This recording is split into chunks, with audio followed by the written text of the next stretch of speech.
Yo, welcome. Hey, it's Mr. Young. And it's foreign in the building, bro. How are you? I'm doing good. We're here recording on a Sunday afternoon, man. We have so much in store for you. Okay, so this upcoming Saturday will be Grapplemax's Causeway Jam. The Singapore versus Malaysia rivalry, as it were, quote unquote, It started from football, right? I think it started ever since we got kicked out of Malaysia. Probably that started it. Oh, wow, we're really going way back. Okay. Yeah. But you know what's the best rivalries? Like every single sports rivalry has been born out of some sort of political strife. Don't you realize? Yeah, US. Well, then again, when was the US-Canada conflict ever a thing? It was never a rivalry. So that one was it something truly born out of wrestling US versus Canada? Yeah, probably. Probably it's just Bret Hart was so good at being a heel that he turned everyone against Canada when no one would have turned on Canada. Exactly.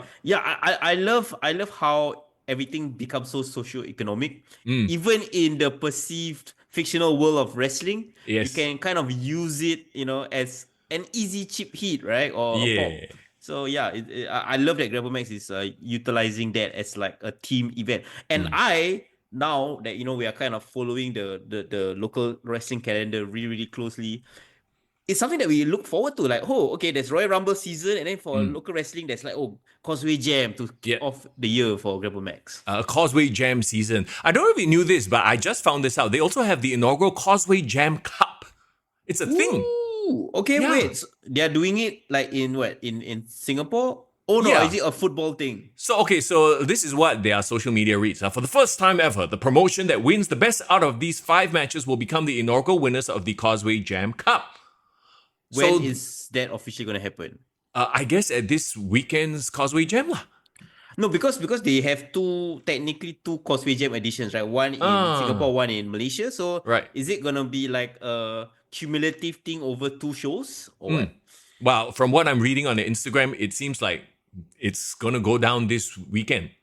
Okay. I'm very interested to see how that, affects everything, like booking wise, who's going to be the winners, and also how that affects the fallout if they are going to do a Grapplemax and Causeway Jam with MyPW in Malaysia in the next few months. Yeah, or maybe it could be a thing where, now Singapore is the champ, then the next time they go over to MyPW, they will contest for that cup. You know what I mean? So it's something that gets traded back and forth, maybe. I don't know. And there's always that thing on the line. We'll have to wait and see. But that aside, of course, once again, Causeway Jam, this upcoming weekend, we have Kelvin from Grapplemax that we are going to chat with a little bit later on the show as well.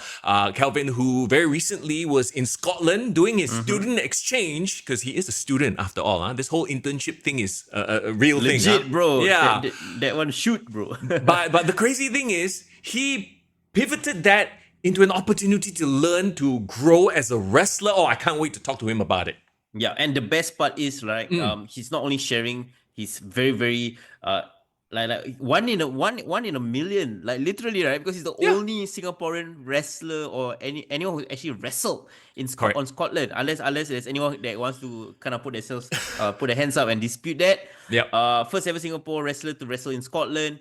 And this will be his first ever time on Kick to the Gut for a full-on sit-down interview podcast. So you got to learn a lot about his life and, of course, his journey in Scotland and in Grapplemax as well. Can't wait. That's coming up a little bit later on the show. But, all right, we got so much to talk about. Something that I was unexpectedly surprised and very, I loved it. Like, I didn't expect to love it this much. But then again, I haven't been really paying attention to NXT. Okay, for me, NXT has become that program where it's like, 1 week I'll watch if I'm free. Next week I'm busy, I don't watch. But I actually sat down this morning and watched NXT Vengeance Day. And we'll get to the review in just a bit. But let's rewind. Let's go chronologically, shall we? Okay, for sure. I can't wait to talk about wrestling, man. Let's go. Yes, let's catch up on all things wrestling. Let's start with Raw. And once again, we start with a lot of yeeting. In terms of where the storyline is going, we finally have, as far as all the quote-unquote Rumble winners choosing, right? They've all made their choices already. So which is great, I think. There's no more questions to be had about that. Now, I think the focus is on Elimination Chamber and we know who those champions will face, I guess. Yeah, like I feel like it's kind of like one half of the equation, right? People Yes, kind of look at Royal Rumble and Elimination Chamber. It's like, okay, one set of winners settle one half of all the correct. main event scene. EC is like the second half, right? Do you like that, or would you rather it bleed into each other, be a bit more ambiguous? This year it seems a bit more cut and dry. It's like, okay, we have our two Rumble opponents. Now we're gonna find the EC opponents. Okay, not gonna lie, right? Mm. I'm a fan of variety, but I'm also a traditionalist. That means I want the winner Structure. of the winner of the Royal Rumble needs to have a road to WrestleMania that leads into the main event. Mm. Whether them calling their shot this early, factors into a very interesting road to Royal Rumble. Road to WrestleMania. I'm not too sure, right? Yeah. Because like now you know what. So what is Jay and Gunther gonna do for the next 3 months that's gonna be interesting other than him getting beat up all the time, right? Well, like I said in the past couple of weeks, just watch the next, 10 weeks? It's going to be Yeah. Gunther brutalizing Jay, and that's the way they even started. They kicked things off by having Gunther come out and berating him on the mic and then beating him up. Yeah, yeah. So I think I love it, right? Because if you want to talk about like who should Jay face, they at least gave a week where he a bit of like uncertainty. Okay, like maybe Yes. Cody, but we all know Jay and Gunther is such a perfect face versus heel Yeah. match. And even though yes, we have seen it already very very recently, in fact, just a few Yeah. weeks back, I think they can tell a new story now. Now it's really like crunch time. Jay Yeah. needs to prove that he can hang in the main event. And to their credit, right? I was not a believer. Even up until Royal Rumble when Jay won. Remember, I was still like, oh, do we really want to see Jay versus Gunther again? Yeah. And then they made me a believer the next week when they started telling the story of how like he keeps losing to Gunther. He can't win the big one. And I was like, oh, this is where they're going with this. Yeah. I've said this, I'll say it again. It's Kofi Mania, it's the Yes movement all over again. And of course, the journeyman wrestler of Jey Uso, it's real, right? Like you Yes, really yes. see, and I think he also believes or he knows his journey is real. Like Yeah. you can see him like week to week, right? Growing in confidence, learning to love Yeah. himself, believing that he can be a solo star. And we have seen the growth like from the beginning. So I think that creates an even closer emotional connection. Is there a story to be told about how Gunther purposely, forced Jay to pick him, preyed on his emotion because he knows deep down inside he already beat this fella, ma. So it makes sense for Gunther, even though he claims that, beating you will do nothing for my legacy. He said that last week, the previous week, right? So Yeah. is there something to that, you think? I think so. But if I was booking this, right, we have seen a lot about Jay's journey. Yeah. I want to see Gunther's journey now, Yeah. right? This is the time, bro. They need to film him going back to Austria, training in the Swiss Alps, freaking carrying log. You know what I mean? Like, Yeah, I want to see his old footage when he was Walter and he was like twice the man. correct. Like, I want to know all that, right? Because we always assume that he's the dominant, like final boss champion. But I want to see that vulnerability. I want to see the motivation for him being the champion that he wants to be. Why Yeah. is being a champion so important to him? What like does it represent for him? Because we've talked about it, but I want to see a bit of that vulnerability and Right. his motivations that will make him such a compelling person to be defeated. It's very obvious too, like where these two characters lay. One is very emotional. Jay literally made his choice. I will pick after the beatdown, right? Like he made it as an emotional response. Whereas the other one is very calculative, very like proper German scientist, even though he's not German, Austrian. But you get the point, right? They're cold and calculating. So they are polar opposites in terms of characters, which makes for a very good story, I feel. So I love that they're doing this, and I love how it's starting. So my question to you is, do you think that there is still time to do a swerve? And when I say swerve, meaning, do you think Triple H wants to he trying to be a bit too hipster and like kind of fuck up a bit of the road to WrestleMania? What I mean by that is, we've seen this before. 2006, Rey Mysterio, right? He wanted to call his shot for the world title, but because he cannot emotionally goaded by Randy Orton to put his title shot on the line, lost it at EC or No Way Out at that point in time, and like then it became a triple threat, right? Oh. Do you think that Jey Uso, because of like the weeks of beat down, suddenly you get too emotional? It's like, you know what? Call my shot. Like, I'm gonna put my title shot on the line. I want him now. I want him to challenge for the title now. Like what, on a Raw? Or like EC seems pretty Cut and dry. yeah, too close already. And on Raw seems like a huge, like, huh, really? Are you gonna do that? I mean, it might pop a rating on Netflix, but I don't see it. I think that it's, to me, it's a very straight road to WrestleMania, and I don't mind it. Like, it's a different story if the road to WrestleMania is kind of, oh, it's boring lah, you know, it's like, Yeah. Like here, I think there's still a lot of emotional storytelling to be done that they can milk, and I think that's fine. And then, if that's the case, Jay Gunther more or less settled, right? Yeah. Should it main event the whole of WrestleMania, like night 2 ending, or is it like a night 1? Bro, it's not, okay, let's be real. We all love Jay. We love Gunther. It's not going to be night 2. Night 2 is going to be Cody, CM Punk, or Cody and Cena, wherever the chips may fall. I still think it's going to be Cody, CM Punk. An argument can be made for Cody, CM Punk, John Cena in some sort of triple threat. But ideally, like, this is night 1 main event. Night 1. Huh? Night 1. Let's not get crazy here.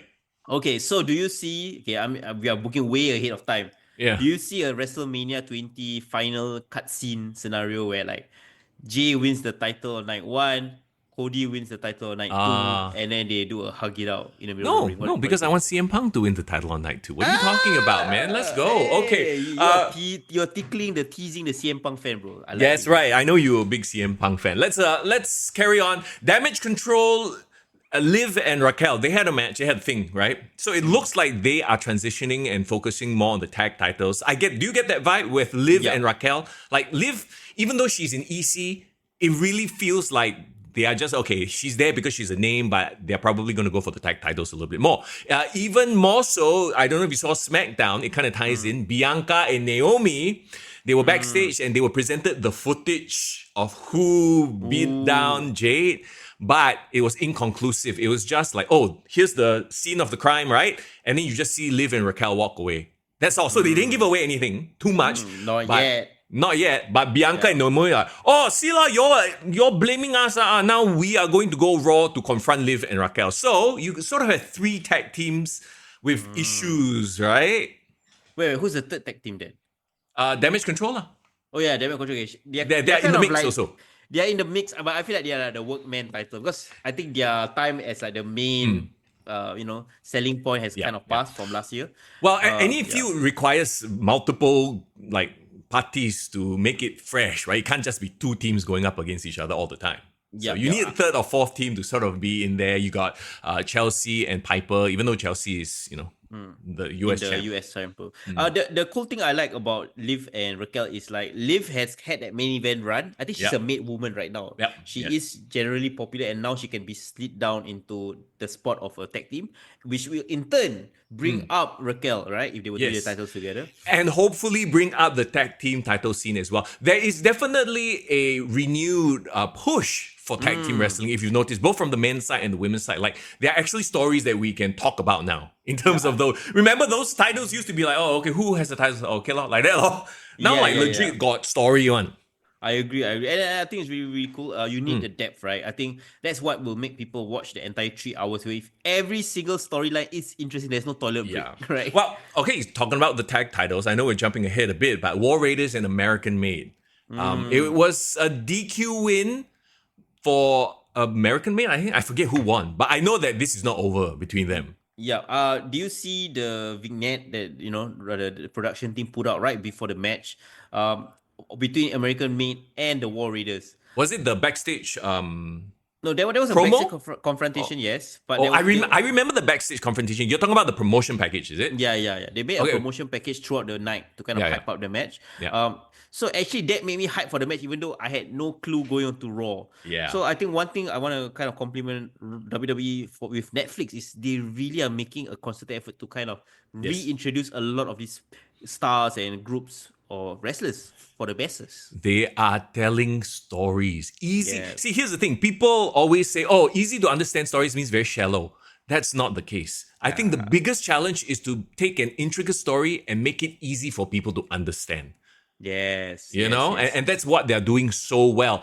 Okay, the reason I remember the backstage confrontation with American Made, especially with, it's Brutus and Julius, right?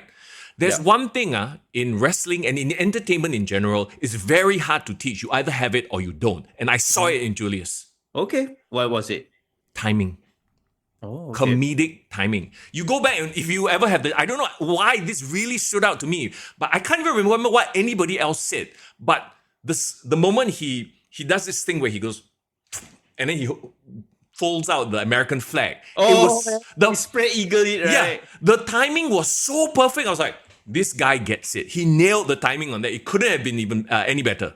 Yeah, I remember that scene. That scene. It's like it was like to emphasize, like put a button on the segment, Correct. right? It's like that exclamation point. Like they made that point. Pause, half a second. Boom. I was like, it's like you know what it is? It's like Falcon and the Winter Soldier. I mean, Captain America. Yeah. It's like the moment where he spreads his wings for the first time, like that big moment. Yeah. Or it's like what? No, it's okay. This is a deep cut, but if you watch, you remember Avengers? Yeah, And yeah, then, of like course. the Hulk was like walking beside was Thor. Thor. Then he like You're talking about the smashed subway scene. Yeah, then there was yeah. like after the big fight, then they he kind of paused for a paused second. for a bit. Yeah. Then bam. Right. Yeah. Yeah. It got laughs. So So it was like that's perfect timing, and it's so hard to teach that. And I think Julius has it. I love the Creed brothers. I see so much potential in them, and them versus War Raiders. Woo! Can I'm I there for say it, bro. when I was playing 2K24, right? Every time I do general manager mode and I need a tag team to be my main tag team champion, I Sure. always get Creed brothers, bro. Oh, let's go. They are my workman title champions. Okay. AJ Styles is back. He's on Raw, and it looks like he's going to be working a program with Dom and Carlito and whatever's left of the Judgment Day. So, yeah, proper mid-card feud, yeah? I don't hate it. I think everyone is happy that AJ is back. Yeah. Everyone is definitely happy that AJ brought back his old theme song. I think this is gonna be beneficial for Dominic Mysterio, to be honest. Yes. You're working with a legend, bro, right? Correct. If anything, he's there to put Dom over, and I'm here for it. He did have a little backstage, like face-to-face with Braun, so they might be teasing something there also. Do you get this feeling like the main event title scene is so stacked that some of the previous main eventers is coming back down to the mid-card scene and is padding up the mid-card scene? Yes. Yeah, There's a difference, right? Like there was a time where you would have, I hate bringing up his name as an example, but Dolph Ziggler. He was What? Yeah, he's former world champion, right? But there was a point where it's it's Dolph Ziggler, he's gonna lose lah. You know, like you know what I mean? There was that vibe. Now it seems like it's the other way. It's like these ex-champions going down to elevate the rest of the roster. I think they're doing that with NXT as well. So I think it's great what they're doing. It's not just on Raw, right? Because on Raw they're teasing like, okay, you're gonna have potentially Braun Breaker having to contend with AJ Styles. Remember that one time Penta was teasing as well.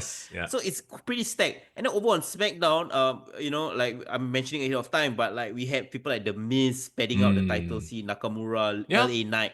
So it's like everyone is kind of over, bro. The people who are not over are not on the shows. Yeah, exactly, right? Yeah. Which is a great problem to have, I suppose. So, okay, just to wrap up Raw, Logan Paul moving on to the EC, no surprise. Yeah, we called it last week as well. What do you think of that Logan Paul interaction with CM Punk? I mean, I hope it doesn't lead to anything. If anything, because I want CM Punk to go on to face Cody Rhodes. Right? So I'm just hoping it's just just jaw jacking lah. So there is definitely potential. It's a money match at some point. I think so too. I feel Logan Paul is so lucky because right now he is in a field where everyone is gonna be so much more talented than him and it's gonna be able to elevate him, right? Yeah. Even maybe not on athletics style. Of course, with Rey Mysterio, he had that great match as well. But even with jaw jacking with CM Punk, that's just gonna elevate him to the next trash talk level, bro. I can't wait for it actually because Logan Paul's no slouch in terms of the trash talking, and we all know what CM Punk can do. So well, we'll have to wait and see. Okay, let's talk SmackDown then. Jacob Fatu, bro's getting cheered, bro. He's getting massive pops. Oh man, Jacob Fatu has definitely been given the green light to surpass Solo. And why I say that, it's not because it's a clear edict from WWE that they probably told Fatu and like Fatu, like, you cannot overshadow Solo for now. Now you can. Because you're gonna tell the story. Correct. So back then it was, I love you solo. I shared this on the Discord as well. There is this really cute interaction of Jacob Fatu backstage with the Boogeyman. Yeah, such a fan, right? And it makes so much sense now. You know that little wiggle that he does in the ring, Jacob?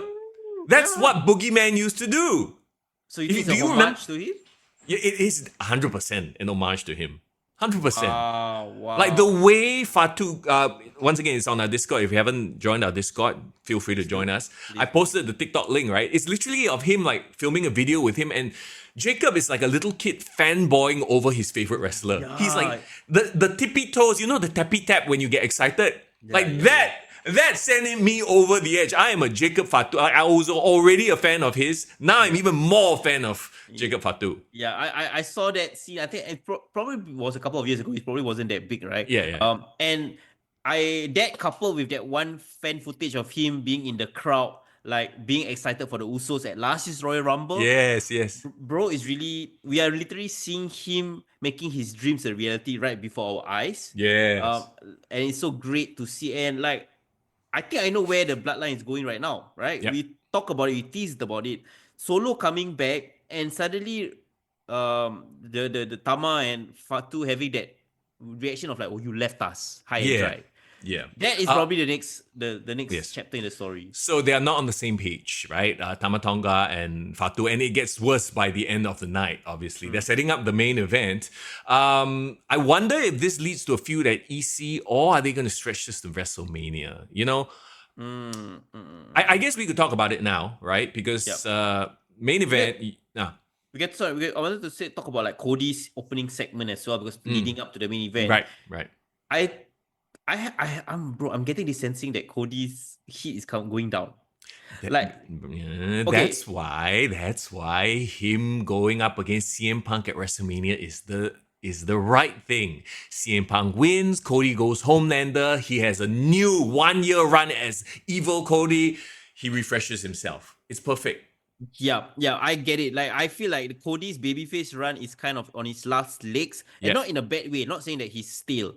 I'm saying that he probably has had that arc, and they already teased that KO kind of brought out this like edge to him, like he's willing to do all these dastardly things. He can't go back to that really good earnest babyface anymore. Correct. Yeah. So what's the next step, lah? And it's been teased like so often, and the whole him standing over KO holding the titles after he quote unquote decimated KO, right? Like, I'm like, ooh, that seems a bit like it's something like Homelander would do. He would stand there in the wake of his opponent's destruction and demise, right? So I'm like, okay, I see what you all are doing and I'm buying into it, man. Yeah, and he did a couple of call-outs, right? He said like, oh, should I fight John Cena? And then there was a crowd cheer. Should I fight CM Punk? There was a crowd cheer. And then he brought out, Andrew McIntyre. And that brought out Drew, right? Yeah. Drew clearly is the odd man out in the main event scene, right? He is lovably bad, like as an evil character, but he's not a strong enough marquee name, right? We all know that. I'm curious to see. Okay, there's two ways I would say, right? Either your theory, which is CM Punk and Cody, CM Punk brings out this evil side. Maybe Cody retains and then he turns full Homelander. Or what if John Cena is the one that turns heel finally on his last year run, right? You think? Really? I feel like he has too much goodwill to turn heel at this point. Like, why? It would make like he has to resort to it because he can't do it anymore. Is that the story? Because he can, and I think the first teasers of it was at the the Royal Rumble press conference, right? Where he said like, I'm in this title picture because it's best for business. It's best for business that I am the main event of WrestleMania. He doesn't talk like that. So what if maybe this is the thing that he said? Okay, I will do a 1-year run full time for WWE, but let me do something different for my final run. Heel. So if Cody Rhodes versus heel John Cena, or like Cody Rhodes versus like a legacy John Cena who is like, I'm just here to dominate you. Yeah. That can cause a lot of interesting layers and storytelling. So would it cause the same quote unquote negativity as when Rock almost took that spot? See, I feel like John Cena has too much goodwill. The Rock came in and he was like, I'm the main event, blah, blah, blah. And then the quote-unquote negativity came organically, right? I don't know if they would purposely try to do it again. You know what I Well, mean? this time last week you were saying how maybe it's Punk and Cody and then Cena can go fight Logan Paul. Yeah.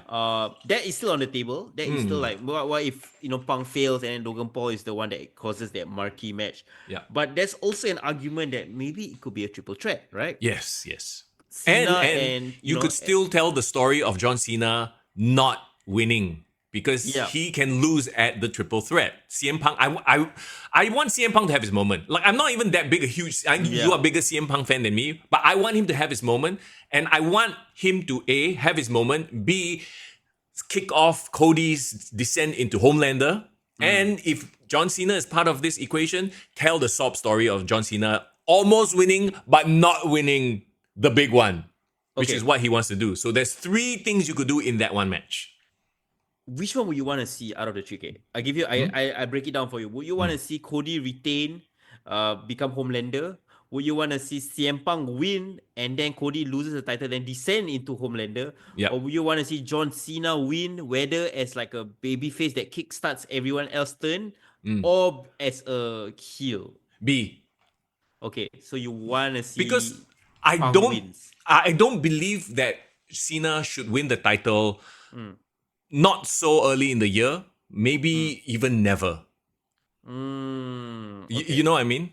And just give us that struggle. Give us the story of the struggle, that sense of, we talked about this before, that sense of urgency by the time December rolls around and he still hasn't won that one last title yet. Agreed. I would like to, I want to see that urgency, you know? I just really need us to get past EC because to be honest, right now, it still feels like WWE is spinning their wheels. Yeah. They're not trying to pull the trigger on the WrestleMania storyline. They're doing it slowly. It's fine. They have as compared to last year, because last year they started off hot, man. Well, here's the thing, like, you can't, rush through everything all at once, right? Because, this WWE product, it's like, it's non-stop. So it's not like a TV show where you only have 6 episodes to tell that story, so you kind of get there, right? Even then, there are some shows that drag on, but that's not the point. The thing with WWE is, okay, they have these hard markers, like WrestleMania. We want to create this moment, tell this story. So there will be certain periods, 2 or 3 weeks, where they're like, okay, twiddling our thumbs. You have little side quests here and there that don't mean anything. It's fine. The vibe of the product, the main stories are still fresh that you want to see it. Yeah, product is still hot, right? I mean, judging by the triple threat match Fatu had with like Strowman and Priest, that was badass. Okay, so very quickly, Priest wins. Solo kind of cost them, right? He tried to go for the spike on Cody, but Cody ducks and he hits Tama, and then you see Jacob like, what? So you have dissension. It's like, what are you doing? You're not with us anymore? What the hell is going on? So yeah, I like that. Yeah, Jacob and Solo can tell their story, and as I was alluding to earlier, that could be the Bloodline storyline, but Bloodline storyline has descended to not be the main storyline of WWE. Which is fine. They've dominated, and Roman Reigns is not around. Where does Roman Reigns figure into it? Because you can't have WrestleMania without Roman Reigns, right? The Roman Reigns and Seth Rollins storyline could feasibly still be a thing, right? Because you see, Seth Rollins has not had any follow-up since that day. Oh yeah. Even though Seth has been on Raw, figuring out in the main event scene. I believe Roman Reigns could return at that one at EC to cost kind of Seth cost somebody the title. Yeah. No, that makes perfect sense. I think he could do the thing where the door, it always happens, where the door is open because they have to get somebody out, and then suddenly one fella run in and cost somebody the EC, right? So that is something that I think might happen. I think we might be seeing a triple main event scenario or quadruple main event scene scenario at WrestleMania, where like you have a bunch of big time headlining matches, but any one of them can be interchangeable. There wasn't like a definitive like Cody Rhodes and Roman Reigns, this is the build and all. And here's the thing, and it's 41, so it's not quite 40, but it's the first WrestleMania on Netflix. So they are pulling out all the stops. I think all the big matches you can see, that's why I truly believe in John Cena versus Logan Paul. I mean, that is a marquee match, is it not? Yeah, definitely for casuals, right? Yeah, like if anything, you're like, what? The movie star versus this social media guy, let's go. And then, at the same time, you watch all the other matches. Even you were talking about like during the Royal Rumble, a lot of casuals, your friends were like, hey, I haven't watched in a while. Now Rumble, WWE on Netflix, wow, And WWE struck gold with a lot of viral moments. Like they got I Yes. Show Speed to be a viral moment, So Yes. they need that viral moment, and maybe that could be the direction that they're going. So, okay, just to come back to Fatu and Tonga, are they ending their feud at EC or is this stretching to WrestleMania? That's the question. No, not Fatu and Tonga. Solo and Fatu. Uh, what Solo and I Jacob. want, what I want to see, is Jacob Fatu dispose of Solo, takes on the reign as the next tribal Oh, chief. no. It's Okay. gotta be about bringing No. gold to the family again. Bro. It's not tribal. I think the tribal chief thing is overdone already at this point. And they don't even have full-on groups. Okay, hear me out. Tamatonga, even though he took the spike, it was an Yeah. accident. Okay. I would like to see Tamatonga and this Jacob. Tonga Loa, our good friend, come back My guy. and side with Solo. If Fatu is going to be the face, then he needs to be put at in jeopardy.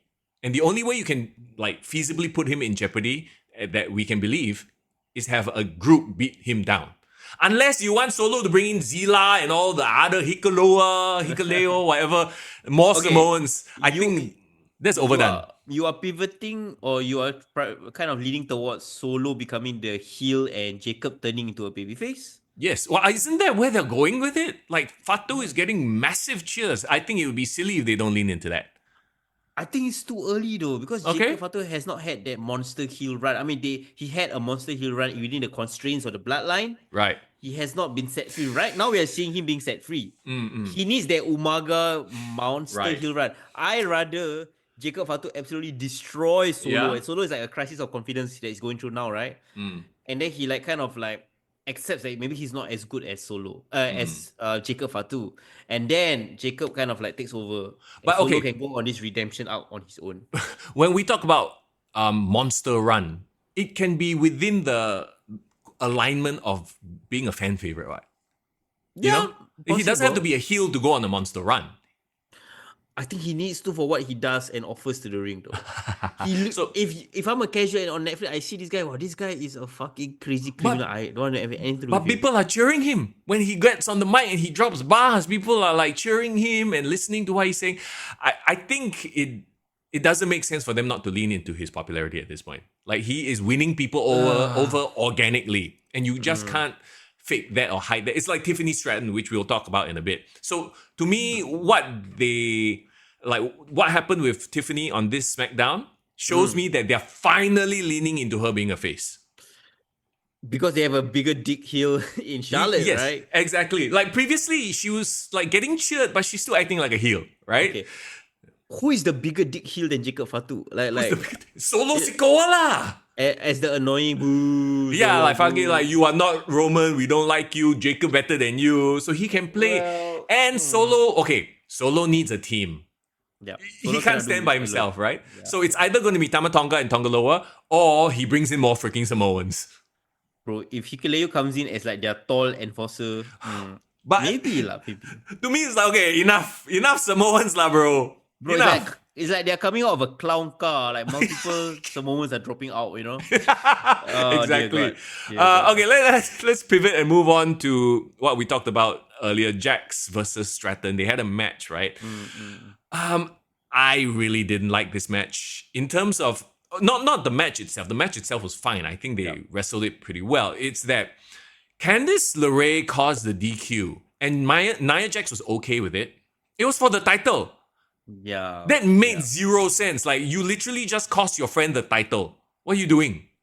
And also they didn't follow up much, because after that the post fallout was more on Stratton.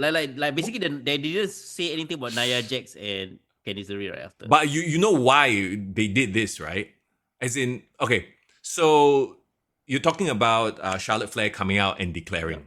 Yep. And like you said, bigger dick heel. Wow, she was full on She's like, cocky. I give up on that 1 week babyface experiment. Yeah, forget it. I had to come back and fight back. No. You love to boo me. I'll give you reasons to boo me. Comes in, I choose you. Walks off. And then Jax and LeRae start beating down on Tiff, right? Yeah. And who makes the save? Trish Stratus. So we get that, and first of all, I thought she retired already, but never mind. We all know wrestling retirements, huh? Trish and Tiffy, and this is what I was saying earlier, the sign to me that, okay, they are finally embracing Tiffy as a full flip face. They're literally putting her next to face the most that can, beloved in face. Toronto, a hometown, so that they will get the massive cheers going up against Nia Jax and Candice. My issue with this whole thing was the fact that Candice caused the DQ. Nia Jax was okay with it. It made no sense, but I see why they did it, because it was to set up the tag match. But So it's gonna be a flimsy reason. It's gonna be like a big blockbuster tag match, I guess, for the women at Toronto. Yeah, Is that the plan for EC? It's Trish lah. She gets her hometown, match, and then Tiff gets the hometown cheers. Confirm they win. I'm curious though, bro. Like, Yeah. Trish is factoring a lot in the WrestleMania season. There's got to be a reason for it. Do you see that Trish, is it just a one-off at Toronto, or she might have a story that goes all the way to WrestleMania? One off at Toronto. A, to get the home crowd pop. B, to get the Netflix viewers who remember her from the Attitude Era. And C, to get Tiffy to that next level of, she's the face now. Basically, she's giving her the cosign, like, okay, Tiffy is that new girl, Yes, I sign off on her. Correct. Yeah, so they've done those three things, accomplished 3 goals in this scene. The only thing I didn't like I mentioned, the logic of booking it like that, where Candice very obviously got DQ'd. Yeah, I agree. I get what you mean. Stupid. Yeah. Bro, I'm not gonna lie, I love Nia Jax now, bro. like she's great for what she does. She's a dick hero. Yeah, you need that one time like gargantuan Godzilla monster to kind of like shake things up, in the division. Doesn't matter men or women, and she plays that role so perfectly, bro. She's better than Omos or Braun Strowman in that role. Yeah, in their respective role, right? Yeah, I agree. She's won me over. Love it. She definitely won me over. Bro, the new song as well. I like the song as well. How does it go? There's only one man. History. But can we just agree that Candice looks very like? Okay, no, I don't want to be You know what? guy. I would rather Indy Hartwell stay and Candice go lah. I hate that, but that. Anyway, she's just not. She's just bland. That's unfortunate. Yeah. How can you be bland when you have the pink purple hair? And anyway, let's talk. It's a X Factor thing. Let's talk about Shinsuke. Like, I forgot that he was even still a US champ, to be fair. And then the commentators play it off like he's been lurking in the shadows. Y'all never use him, then say never use him. I don't know what lurking in the shadows. I mean, to be fair, they have been kind of like low-key putting him backstage, background of like a lot of like talking heads behind the scenes. It's a lot of stuff that if you go to the toilet, you will miss. Somebody said something that I couldn't unsee it, bro. Doesn't he look like Cassius from Doctor Strange? Caecilius, because he has the eye makeup that looks like his eyes are rotting off. Correct. Then somebody was saying like they're trying to figure out a new gimmick for Shinsuke. They want Doctor Strange. That guy. Caecilius, I think it's like Darth something, like dark side. Because his whole presentation, he looks like some sort of Sith Lord. I think that's where they're going with it. It is a dope look though. I do like how he looks now. I guess they're trying to keep him mysterious because he can't really cut a promo. And to be honest, when LA Knight came out, when Miz came out, I completely forgot about Shinsuke. They outshone him so completely. While I thought, that was generally a great promo, do you think it went too long? It did. And also... They started rambling or like going away from the title. Bro, they got 3 hours to kill, bro. let them have their thing. Like, LA Knight also again with the US title, again with Shinsuke. I know Miz is in the mix now, so at least that's fresh, right? But still, it's like poor LA Knight can't get out of this bracket, it seems. But I don't think LA Knight got anywhere else to go right now. Like, he can't go up to the main event scene spec right now. Yeah. The only way he needs to do is go back to the US. But the good fallout from that is that it builds up the credibility, the prestige of the US title, right? So I hope for his sake at some point he goes to Raw and he becomes an IC contender instead. Yeah. At least something fresh for him. maybe LA Knight is going through the CM Punk run, right? Where he's like his time is maybe next year. Right. But his time is next year was the case 1 year ago. No, but And he got over organically, right? yeah, He has not had the machine behind him yet. yeah. So I don't mind, like he's now on this like recognized level, beloved by the fans, grinding still, trying to get the respect, and then maybe one time win a random Royal Rumble. Mm. At Yeah. least maybe at 43, 44, he gets that world title run. Next one year. time, right? Again, every time we talk about him, oh yeah, next year. Next year is this year. Next year is this year. Forever is next year. Yeah, was it somebody on our podcast, on our Discord that said like, oh, I wish LA Knight's in-ring work was good because his promos are killing it. Yeah, yeah. It's a Jey Uso thing as well, I guess. It is. Oh, but Jey Uso got over massively organically as well. So Do you think the WWE missed the boat on putting the trigger on LA Knight when he got hot initially? yes, yeah, a year ago lah. Remember, and he had the interaction with the Bloodline, so we thought like, oh, finally they're gonna push him into that mix, right? But no, then they pulled him back. We'll see, I guess. One more story to talk about: KO versus Sami Zayn Elimination Chamber. They are doing the shoot video at home style of promos. With Sami as well. I liked it. Like, Sammy's talking about, we fought so many times, but now it's like different. You try to end career, blah, blah, blah. So it's confirmed to have a match at EC only. Correct, EC in Canada, where it started for them. So there's the history there also. So maybe it's really more for the Canadian crowd. Do you think that this last pass towards WrestleMania as well? I don't know. So that's a good question, right? Because then if it doesn't last till WrestleMania, then what do they do at WrestleMania? It's not like they have no match. Unless you do KO versus Sami Zayn at EC, no steps, just a regular match.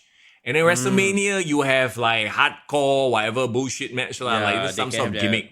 Crazy steel cage match, that steals the show. Yeah, KO jumps off a sign or something like that. Or like KO versus Sami Zayn, Hell in a Cell. You know what I mean? Oh shit, Hell in a Cell at WrestleMania. Let's go. Yeah. Yeah, why not?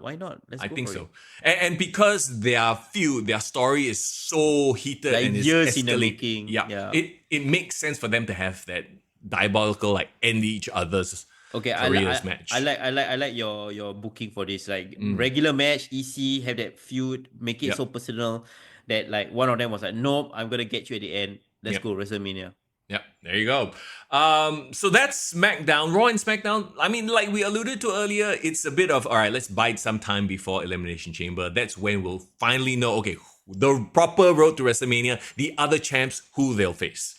The shift towards the road to WrestleMania is like, now we're at first gear. It's starting already. But I think it's going to go up a way more interesting right after EC, which is like it's next week. So yeah. The next couple of weeks is going to be really exciting wrestling television. I can't wait. All right, talking about exciting television, in just a little while, we will talk about NXT Vengeance Day. But first, we're going chronologically, remember, right? Okay. I believe it happened Saturday night our time because it's a pre-tape show.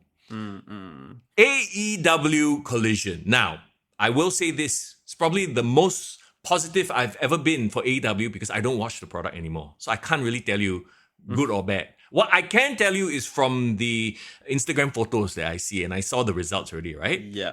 Stadium looked packed. Okay, it's not a stadium. The arena looked packed. So the whole thing and the online chatter was people complaining that, what? It's just a collision only? Because I think they never really truly announced that it was going to be a PPV, to be fair to them. They just say, oh yeah, we're going to be in Australia.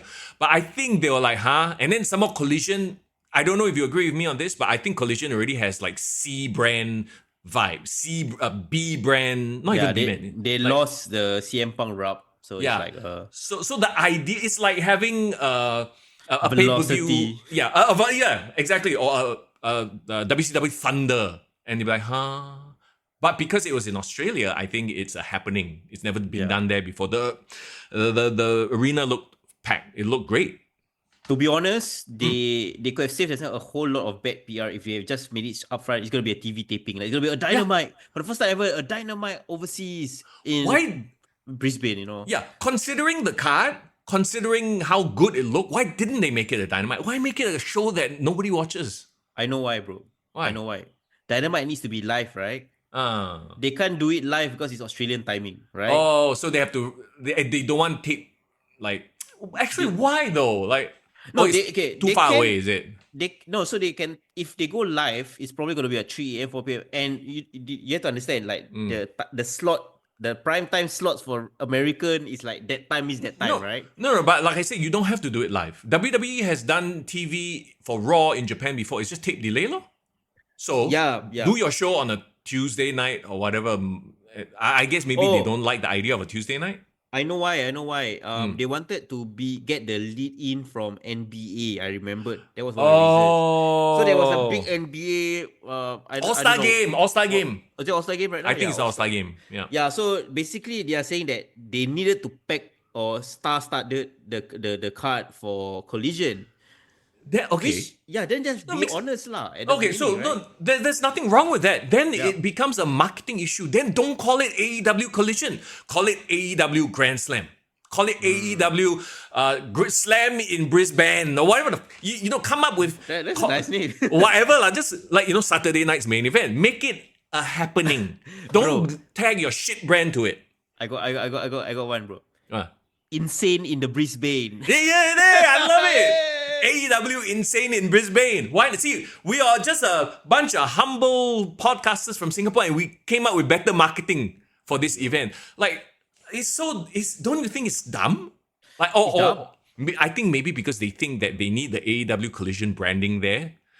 So that, next time I have to watch AEW Collision, even though we all know that brand is shit lah.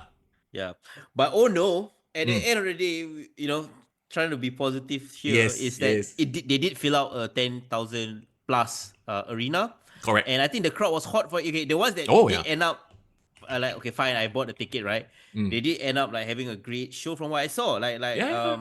And the booking for some of the shows, the matches was okay. Like there wasn't any weird random booking. It looked like booking to pop the hometown crowd. Which is great. Which is fine. Like, okay, we can talk about the main event, Toni Storm versus Mariah May. The only gripe I have about that is they squandered Mariah May's title reign.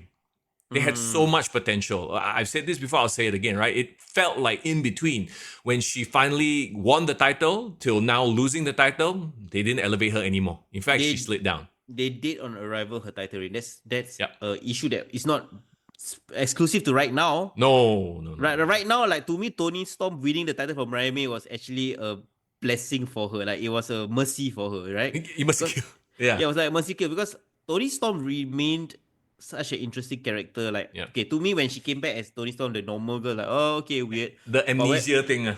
Yeah, but when I saw the promo that she gave, like talking about how, like, she didn't say like, oh, this was all me an act, me trying to perform. No, she actually told a very coherent story of what she did when she went away. She said she lost her confidence. She went to Australia, spent time with her family. The family said that I'm too embarrassed to look at you. So she went on an excursion in Japan. Reunited with Mina Shirakawa, had some fun. Of course. And like got a bit, basically got herself purposely beaten up and hazed in Japan to feel what it feels like to be a struggling artist again. I think that was a great angle that she was trying to play. Yeah. And then I think that's when she said like, where she went back home and then she, in her mansion, and she pulled out all her old things, she wanted to throw them away. And that's when she found her old gear. And that was like, you know what? I need to refine that girl who was so earnest and passionate, wanting to do well in the business. Maybe the biggest performance of the lifetime that I can do is to find myself again. And that was the story that we was trying to tell. So what you're saying is Toni Storm is piggybacking the entire company lah, like on her back. But who else is shining right now in AEW? Toni Storm still remains the best character wrestler in AEW. It's not even close, right? Bro, John Moxley, bro. Death Riders. But the Death Riders apparently did win against Cope and Jay White. There you go. Yeah. Well, can't say anything if I didn't watch it. Okay. Anything else you want to add to this? No. No, nothing much. All right, cool. I haven't watched it in full, so I'm gonna try to watch it in full. So this is actually the first show that it has intrigued me from AEW that I want to watch in full. So actually, you know what? You saying that, I agree with you 100%. After looking at the social media stuff, I'm like, okay, I'll actually give this a shot. So maybe this is the thing that, and to their credit, right? They timed it perfectly. Then you're talking about it after the NBA All-Star game. Hopefully the lead. What was the first match? I think the first match is going to say a lot. If they put a banger as the first match, that's how you retain your audience, right? Clearly, they put a banger. It was Osprey and Kenny Omega. Oh. A blockbuster tag team against Takeshita and Carl Fletcher. Their standard of a banger is... they will introduce the NBA fans to the AEW style of wrestling. And then whether you like it or not, you can tahan that stuff or not, then, well, it's a different story altogether. I get it. Okay, cool. Hopefully they do better, and then at least we got more stuff to talk about in terms of AEW, huh? For sure. Let's talk about the thing that you are excited to talk about, which is NXT. Well, see, that's the thing, and like I mentioned earlier, NXT is one of those things that I watch here and there, right? After watching NXT Vengeance Day, I was like, oh shit, I need to pay attention more to this product. You know? Okay.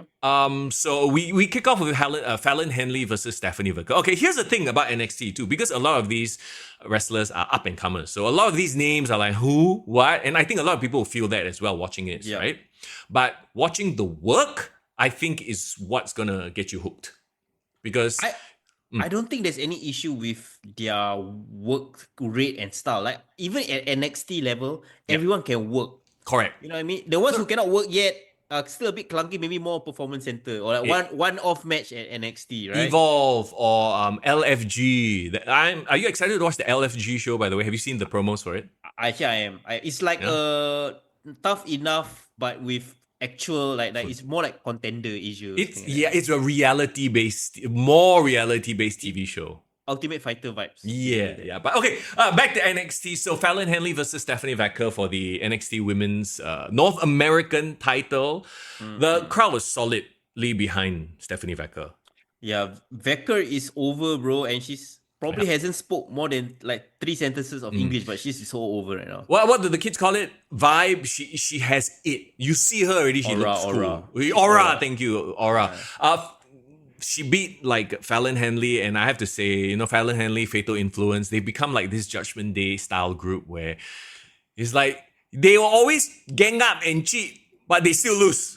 Like a bit like, okay lah, We already had that hot, trio, which was it Fatal Attraction? Toxic Attraction. Toxic Attraction, yeah. So to me, this Fatal Influence is just another version, like it's like a B version, side version. Exactly right. It feels like you're trying this stuff again, right? And you know what was the threat, right? It's JC Jane, right? JC Jane, yes.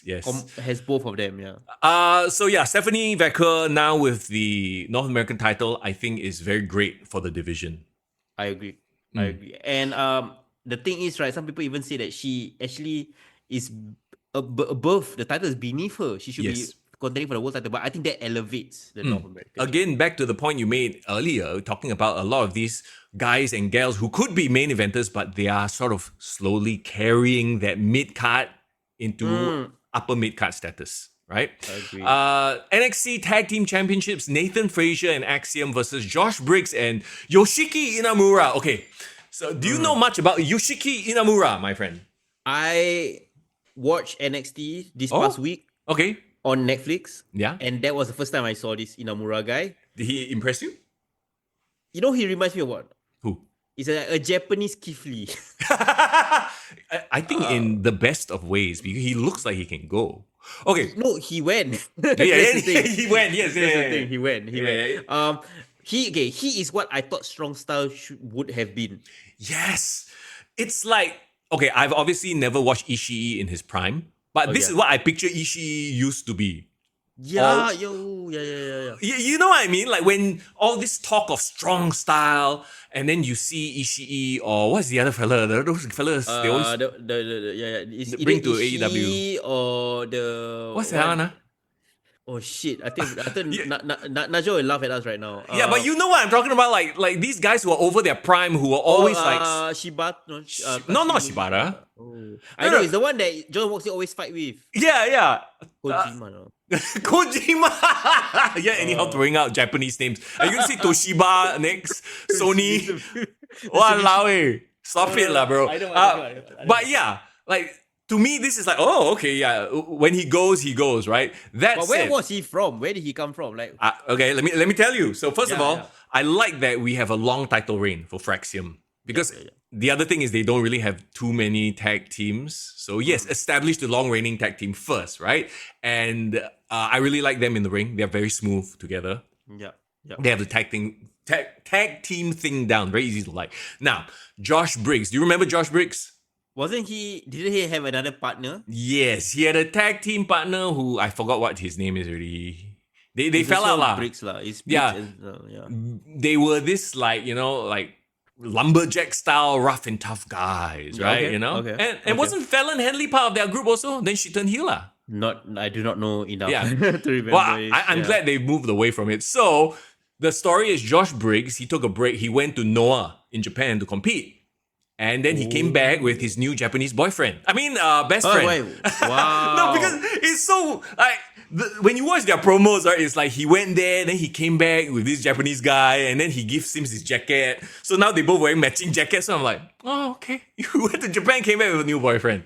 Kind of a cute story. Actually, I think it's quite cute. Yeah. I think it's cool. Like you went to Japan to go excursion, reinvent yourself, find a new friend, and bring it back to NXT. Yeah. No, so that's essentially the story. Like they impressed each other, right? And so now he is like showing him American wrestling, blah blah blah. And you've seen his finisher, right? This Inamura. I can't recall off the top of my head. What did he do? So he climbs to the top rope and he quote unquote tests the integrity of the top rope.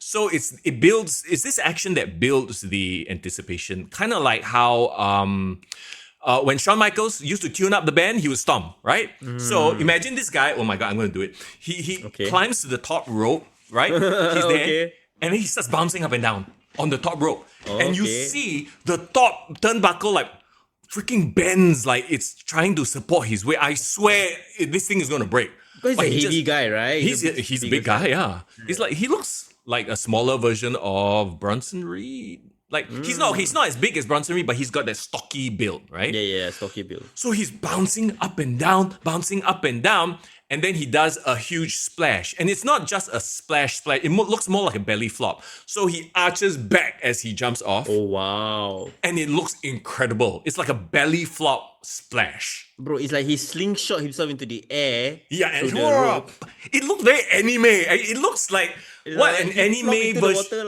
Yeah. Like if you watch an anime about wrestling, that's how they would like ching bang. No, the one to probably make it even go 100% even to the next level if he starts shouting like "Combate!" Yeah, he yells something, right?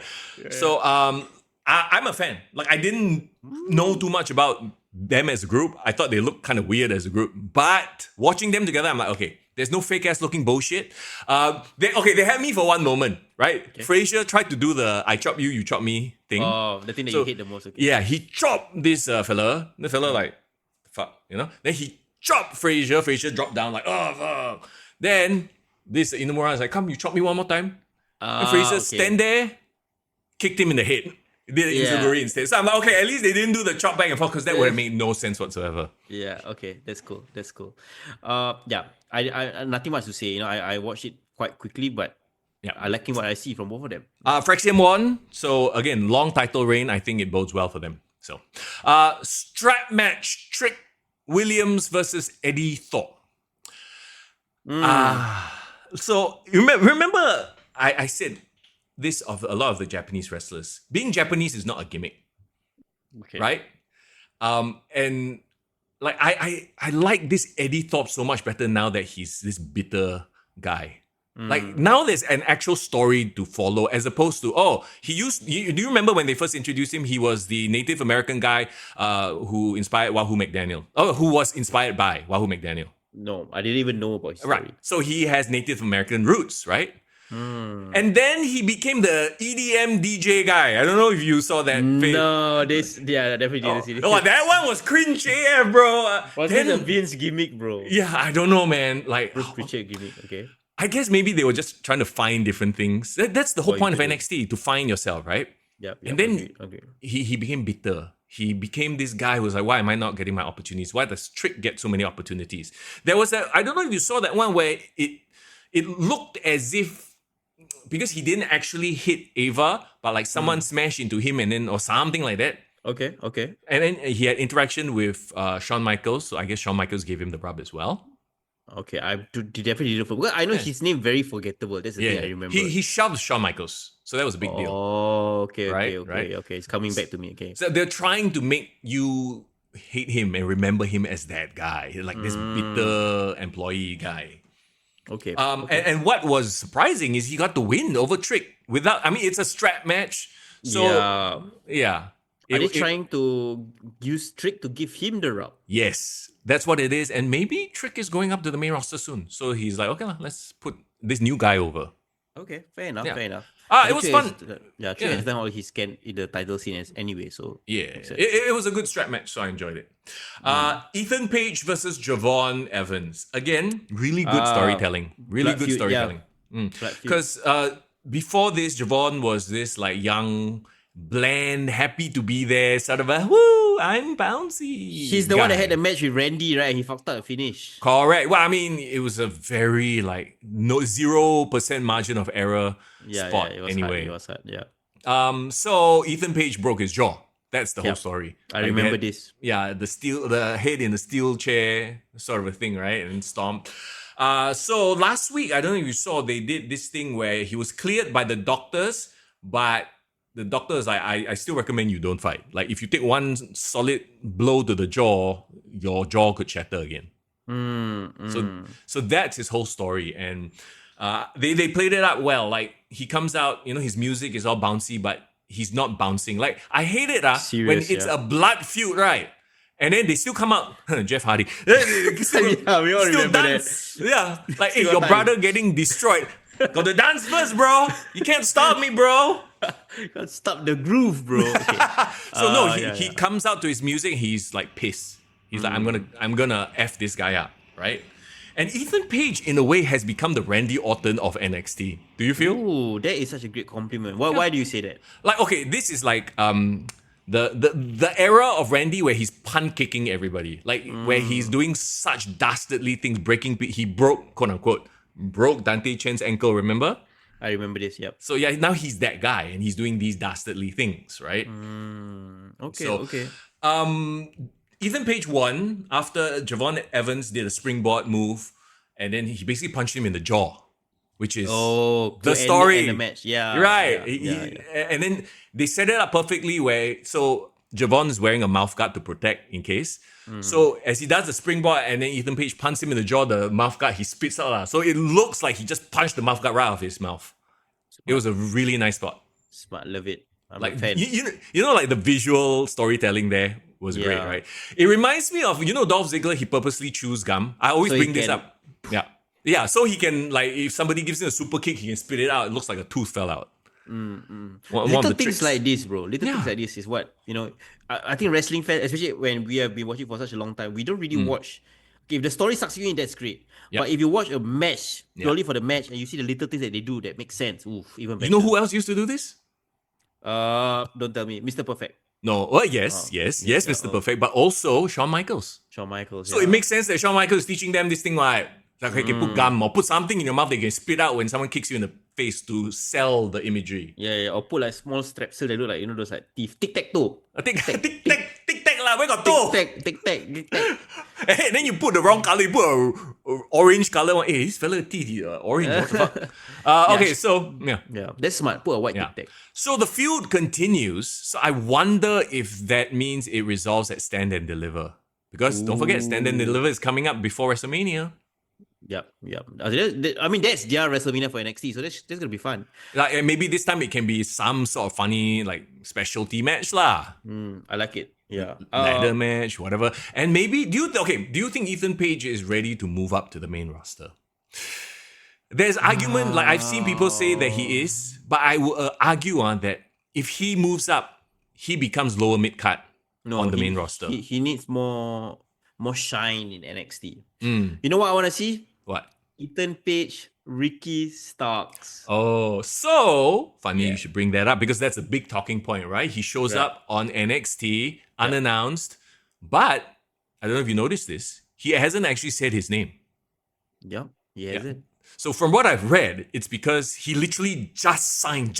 They rushed it, They haven't had anything planned for him. Yeah, they haven't decided if he's going to be Ricky Starks, if he's going to be Kareem Abdul, or whatever name. You don't know his name. So he played it well. They were chanting, Ricky, you know me. But he never actually said his name.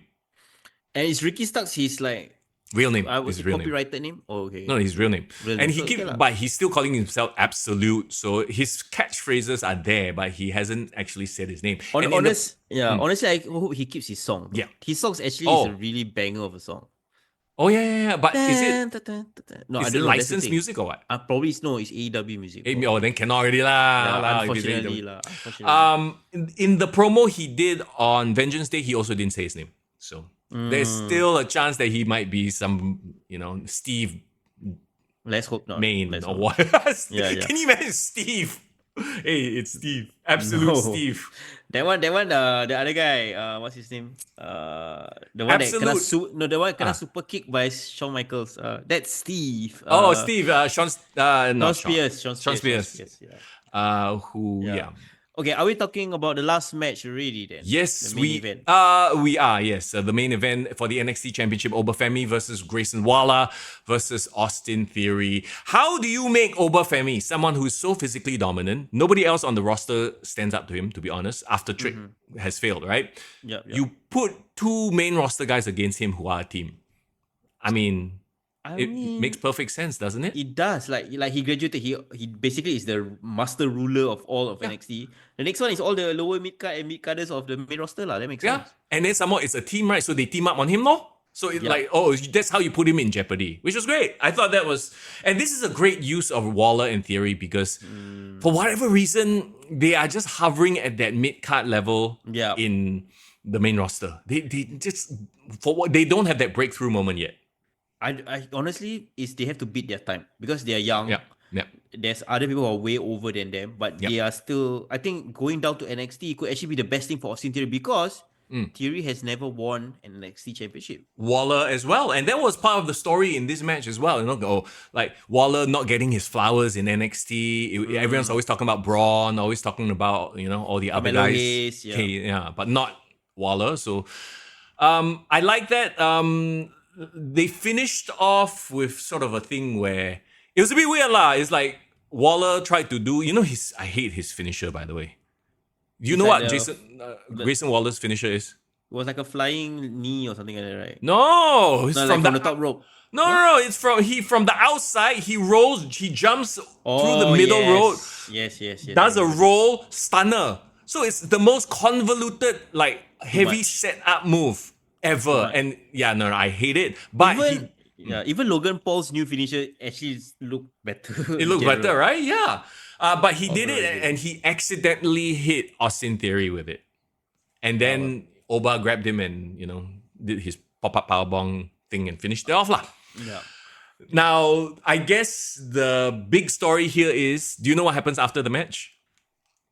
I know of the other surprise. I don't remember what. Surprise. Oba gets destroyed by a new group. Oh, okay. I saw. Okay, this. so this. You know what's my first thoughts, right? It's gonna be what? Retribution, Shield combo. Yeah. So it's 4 guys wearing the bandana over their mouth. The bandana got the skull, so it looks like it looks so cool, right? Isn't that what Shield used to wear until Vince didn't like it or something like that? No, yeah. There was a story, right? Like Vince didn't like that. He covered the face. Their face. Yeah. So Vince got rid of the banana thing while these guys are doing it. Okay, and they're doing it in a big way because they're going straight for the champ. And did you see their finish? Oh my god! So no. It's like, how the Shield had the triple powerbomb? I guess this is a quadruple pop-up powerbomb. So 2 guys grab Oba, who is a huge guy. Don't forget, Oba Femi is huge. They both grab him up in the powerbomb position, throw him towards the other 2. The other 2 catch him and powerbomb. Wow, that's wild. I'm like, what? Okay. Okay, so they are pushing them out strong from the get-go lah. Essentially, that's what you're saying. Yeah. Okay, as a retribution / Shield type. I hope for God, like at least one of them can speak well. If not, it's just dead on arrival. Yeah. I mean, we all remember Retribution. So is this going to be Retribution or is this going to be Shield? We shall have to wait and see because those 2 groups took very different paths. We shall see. We shall see. Okay, there was one more segment that was kind of cute. Ariana Grace. Do you know who she is? Of course, the daughter of Santino Morella. the TNA liaison. So apparently Ooh. she's the TNA liaison, and then she brought in a special guest to have a meeting with Ava, and it was Santino Morella. The daddy is Yeah. there. So which was cute, ooh, surprise moment. So even love it. we got that right. Then NXT Women's Championship: Julia, Roxanne Perez, Bailey, Cora Jade. I still have reservations about Julia. I enjoyed the match, but I think a lot of it was because of Bailey, Roxanne, Cora. I'm sure Bailey did a great job. Yeah. Yes. Yeah. Oh, Cora. Ooh. Wait, comparing Julia to Stephanie Verker, why do you think Stephanie Verker works with her aura, and why do you think Julia you still have reservations? I don't know. Don't get me wrong. Julia has aura, but I think that I think Stephanie is a better in-ring worker Interesting. because maybe she does more of an international style and more used to international style. It's a style thing, right? Like we talked about this before. Like, what is it about the Japanese Joshi wrestling style that somehow doesn't translate sometimes? I don't know. It's like that guy you say he really brings strong style. Like that's what strong is supposed to be. Maybe the way they wrestle is not the spirit of how Japanese Joshi wrestling should be. I don't know. Or maybe it doesn't translate well. Or maybe that's why she's in NXT. They have to work on it, right? To try to quote unquote make her more international. Because Asuka can do the same thing, but she does it so much better. Like stiffer and Yes. Very quickly, can we give some shine and Cora Jade. Okay, bro. Okay. Is this she's my favorite now. Is she not is this outfit not Paige inspired?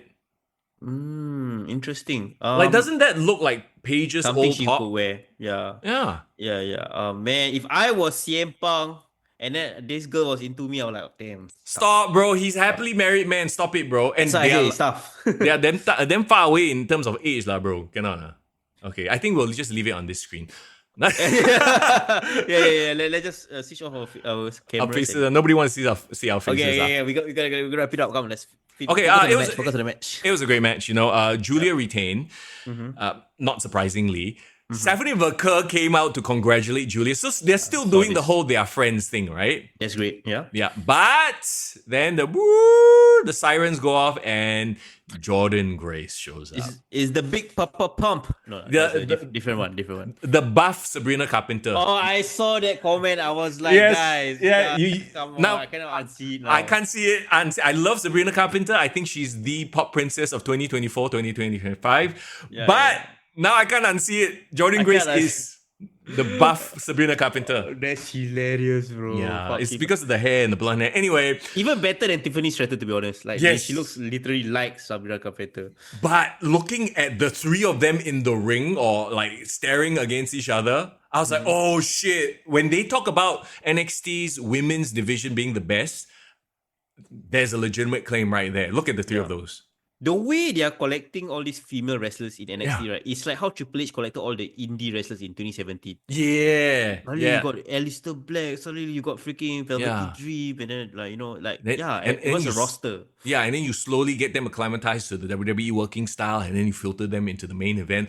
Bro, I'm actually really excited for their women's division, and they are putting a lot of effort into the women's division. You see more women's matches on NXT than on any other show. I don't hate it, and and the running joke about Shawn Michaels really knowing how to pick the female talent. Stop lah. It really is a sexy boy, you know what I mean? So good. He's doing great. He's doing great work lah. So NXT was a lot of fun. NXT, I highly recommend if you haven't watched it, go and watch it. Enjoy it. All right, there you go. There's your recap, man. We got Raw, we got SmackDown, we got AEW, we got NXT Vengeance Day. Next week, we're gonna jump into EC. Next week is the preview for Elimination Chamber already. We're there. Yeah, bro. For sure. We definitely also gonna review Grapplemax as well. And don't forget, the week after we have SPW as well. So man, it's going. It's going down. Going down. It's like it's non-stop, bro. And we can't wait to review all of it and talk about it as well. Absolutely. In the meantime, talking about Grapplemax, it's this upcoming Sunday. Yes, Sunday lah. Saturday. Sunday, you go there, Bolang. Bro, don't. It's this upcoming Saturday, talking about Causeway Jam, and he went off to Scotland to learn a new hole, as they say, right? Go away to learn a new hole. and he's back, and he's gonna be one of the matches. And this is the first time we've had him on the show, like proper, right? Yes, correct. So our first ever interview for season 8, and it's a new first time interviewee. And as promised, joining us on the show here today is Kelvin. What's up, man? Hey, thanks for joining us on the show here on a Sunday morning, first of all. Sunday afternoon lah. Afternoon, third of the day gone already. That is true. Well, for some people, they might have just woken up, so. Or if you're listening to this podcast on a lunchtime on the workday, you're probably just going up for work and you want to listen to Kelvin share about his Scottish adventures. Yeah, bro? Absolutely. Of course, Kelvin, from Grapplemax, you had a little bit of an excursion to, is it Glasgow, Scotland, or is it different parts of Scotland? Glasgow, Scotland. Okay. Yeah. So, first of all, explain to us, how did this trip even start to begin with? Okay, so the genesis of this idea, I need to take you all the way back into like October 2023. Oh, okay. So, as you guys know, I'm a NTU student. Yes. Yeah, that one's not a gimmick. That one's I'm an actual student. The buffest NTU student I've seen in a long time, bro. Thank you.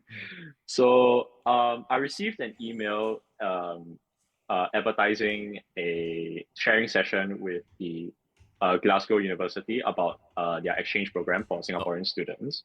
So, I mean, I was already naturally intrigued on going on exchange, so I just went for the hearing session. Then it just talked about, the student life in like Glasgow University and Glasgow itself and whatnot. But the thing is, when I heard the word Glasgow, the first thing that immediately came to my mind was, hey, Drew McIntyre from Glasgow, right? Then what I did was like, I did a bit of like Googling, and that's how I I learned more about, ICW, Insane Championship Wrestling, which was where Drew kind of like went to when he was initially released after around 2014. So I just did a bit of research on ICW, and specifically I researched if they had a training school, because in October 2023 I was still only like 3 months into my pro wrestling journey. Right. So as much as going on exchange would have been fun, I also didn't want to like sacrifice my development as a pro wrestler. So it's kind of like killing two birds with one stone. And that's how I also came across GPWA, Glasgow Pro Wrestling Asylum, which is their training school in ICW. And I was like, okay, it's cool. If I could actually like pull this off, it would be quite nice, because the exchange application process isn't so straightforward. So I kind of just like kept it in the back of my mind. And then slowly, as the year progressed in 2024, it became more likely that I could go on exchange in Glasgow.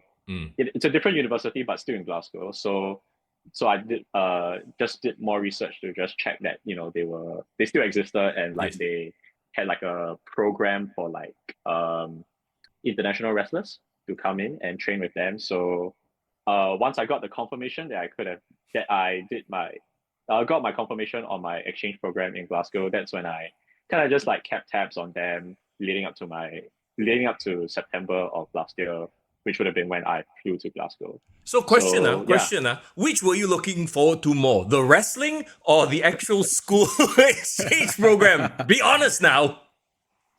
Yes. Okay. To be honest, like, should we leave it as that? Yeah. Most university students, like, going on exchange is kind of like the dream, but like I said, I didn't want to sacrifice like 4 months of my pro wrestling development, because I was still quite new, and it's like a crucial period where I do need to like keep training regularly, to like take it to the next level. So let's just say it's everything was quite serendipitous, shall we say? Yes. And another interesting thing is I want to kind of understand the thought process, or like the reactions that you got from like not just your classmates, I'm pretty sure, probably your lecturers, and especially the Grapplemax fam as well. Like, what was their reaction when you told them the news? So I always wanted to keep it like conservative, because like I never take anything as granted or as a given, because there were so many different factors to like consider, like whether I would even be allowed to train with them, or second of all, whether there would be an opportunity to perform. So I always just kept it in my mind to like, take it step by step. Don't, as much as it's fun to fantasize about, the possibilities, I just like, stay calm, stay humble, and just like take it one step at a time. Just focus on training, and then just focus on really just take it one step at a time. Yeah. I really love, by the way, how like humble and like proper schoolboy this Kelvin is right now with us, right? But in the ring last time when he was hanging around with Showtime, like he's like pointing at the ass, like, yeah, look at me, like it's a very different side of you, my friend. Well, I think that's the beauty of pro wrestling, right? Mm-hmm. Like it's sort of like an escape for you guys. Like for others, like obviously in real life you can't be like a beer drinking, like ass kicking, like SOB lah. But Well, you- that You can if you want. you I mean, shouldn't. yeah, You shouldn't. you might go shouldn't. jail, but yeah, exactly. Yeah. So like, yeah, I mean like pro wrestling is that like creative like medium for you guys to like express yourself in a more exaggerated manner. So yeah, I think that's why you see a much different side of Kelvin, because a lot of my friends do tell me that, especially with like my spectacles, right? I look very nerdish. I look like a geek, right? Which I do. I don't deny that. But once like the specs come off, the shirt comes off, yeah, I totally like transform into like a whole different person. I love it, bro. It's like Peter Parker turning to Spider-Man. I also wanted to kind of stay on that Glasgow kind of adventure that you guys had, right? Like, so Yeah. walk us through like that first day. Like, you're in Glasgow. You're going for classes, and then tell me that first impression when you walk into the asylum, and like, yeah, what was like, how was the reception there for you as well? Ooh. Okay, so I remember I flew into Glasgow specifically on September 18th. And so I landed in Glasgow airport at around like 1 p.m. Then, like an absolute genius, I booked my first training session on the same day. Oh, of course. Yes, and not very advisable, but yeah. So Bro, the concept of jet lag didn't exist to you, is it? You didn't know, is no, it? it didn't. My idea was like I would get rid of the jet lag by sleeping on the plane, which I did, but still not advisable. Yeah. But yeah. Anyways, Plain so sleep isn't real sleep. It's really not. Yeah. So from the airport, I went to my university dorm, settled all the admin stuff, settled on my barang. Then the very the other very serendipitous thing was that my university that I did my exchange at, which is Strathclyde University, is literally a 10-minute walk away from the training facility. Oh, with the asylum. nice. Wow. Yeah, Okay. exactly. It was Awesome. like damn convenient. So just dropped my barang, like did a bit of a shower, and then I just grabbed my training gear and then walked 10 minutes towards the asylum. So the first time I stepped into the asylum, I was honestly quite nervous. Like, it's not just a pro wrestling thing, but it's honestly just a life thing. Whenever you go into a new place, a new environment, you're always a bit cautious and a bit anxious whether you would fit in, whether they'll be receptive towards you. Of course, yeah. But within the first day, like they kind of like took me in and treated me like one of them. Like there was no like treating me like an outsider. From the very first day, they treated me like one of them, and it's they showed me a level of warmth and hospitality that I'll always be very grateful for. Yeah. So during the first training session, so peeling back the curtain, in training sessions for wrestling, you always do like the rolls first. So it's part of like the syllabus. And we're just doing the rolls, simple stuff. And then they started doing head springs. Oh. So for those who don't know, head springs are like when you do a headstand, right? Yeah. Into a kip up. Yep. So yeah, they already started doing like very advanced level like gymnastics and rolls. I was like, holy. Yeah. So and that's like a fundamental class. That's something that all of them can do, is it? Not say all, but like it's something that is part of like their syllabus. But yeah, a good number of them could do. I was just like, holy, okay. So yeah, and obviously, like I couldn't. It's not my thing. They're doing keep up. So like they kind of like walk me through like the process. Jump forward a bit. It took me like 3 months to get it, but yeah, it's stuff like that. In their when I got exposed to like their training style, their training syllabus, where it really showed like there are levels to this. Like the standard there is truly like a step above, a level above. The word I would definitely use to describe it is world class. Yeah, just the standard of wrestling. Frankly, everything in terms of like resources, production, just how seriously they treat it is really a step above. So just to go back a little bit, right? So when you're talking to them and you're signing up, I'm telling them, oh, I want to come down and train, that kind of stuff, right? Do they sort of look at you and go, okay, do they ask like, okay, where is your level at? Do they ask you to give an accurate or honest self-assessment, or do they test you first to see, okay, does this guy really live up to what he said? You know, how does that whole process work? So what my initial point of contact with them was in August of last year. So I just shot them a DM and then an email. Then I just introduced myself, like who I am. I'm a pro wrestler from Singapore. I'm going to Glasgow for a semester exchange. I would like to continue my training with them. And I gave them like my Instagram handle. Then they were like, yeah, cool. This is how much is the monthly fee. Oh, okay. And they did ask me if I had match experience. Then I just told them I've had a couple of matches. Yeah. Yep. So they're very conscious that I don't want to like oversell myself. Right. Just give an accurate, like you say, an honest and accurate representation of my current skill level. Yep. And then I just went for like the first training session, and then we just took it from there. So, like when you went there, did you have the goal or idea in your mind that you would actually want to participate in a match or be in a match? So the system in the asylum GPWA is that they have student showcase shows called £5 wrestling. It's in the name. Each ticket is £5 only. They hold one about once every 3 months. Nice. Okay. So yeah. They already had a very dedicated system and space for students to perform. So it's very similar to like the NWE style of what Grapplemax is doing, right? Similar. Yeah. Right. So that was kind of like the show that I like had my eye on. Oh, cool. So, but I again take it one step at a time. Just go for a first training session, allow them to have a sense of me, and let me have a sense of them before we talk about anything beyond that. Yes. What does ICW like pride themselves on being like? I mean, I'm sure certain promotions have specific style. If you could kind of describe like Scottish wrestling and specifically ICW, GPWA, what's the takeaway that you get? I'm glad you didn't say use give in one word, because I can use multiple words. Yeah. Okay. Yeah. So, for sure. As the name suggests, Insane Championship Wrestling. Insane. They specialize in hardcore death matches. Whoa. So, okay. Yes. So yeah, you'll see like a lot of like insane weapons like jumper cables, tire frames. Then there's the usual like thumbtack, steel chair, candlestick. Right. the whole shebang. But wow. yes, yeah. You guys can go see for yourself on YouTube and social media. They like to draw a wee bit of blood sometimes. Ooh. Just a wee bit. Just a wee bit. Just a wee Just a wee bit.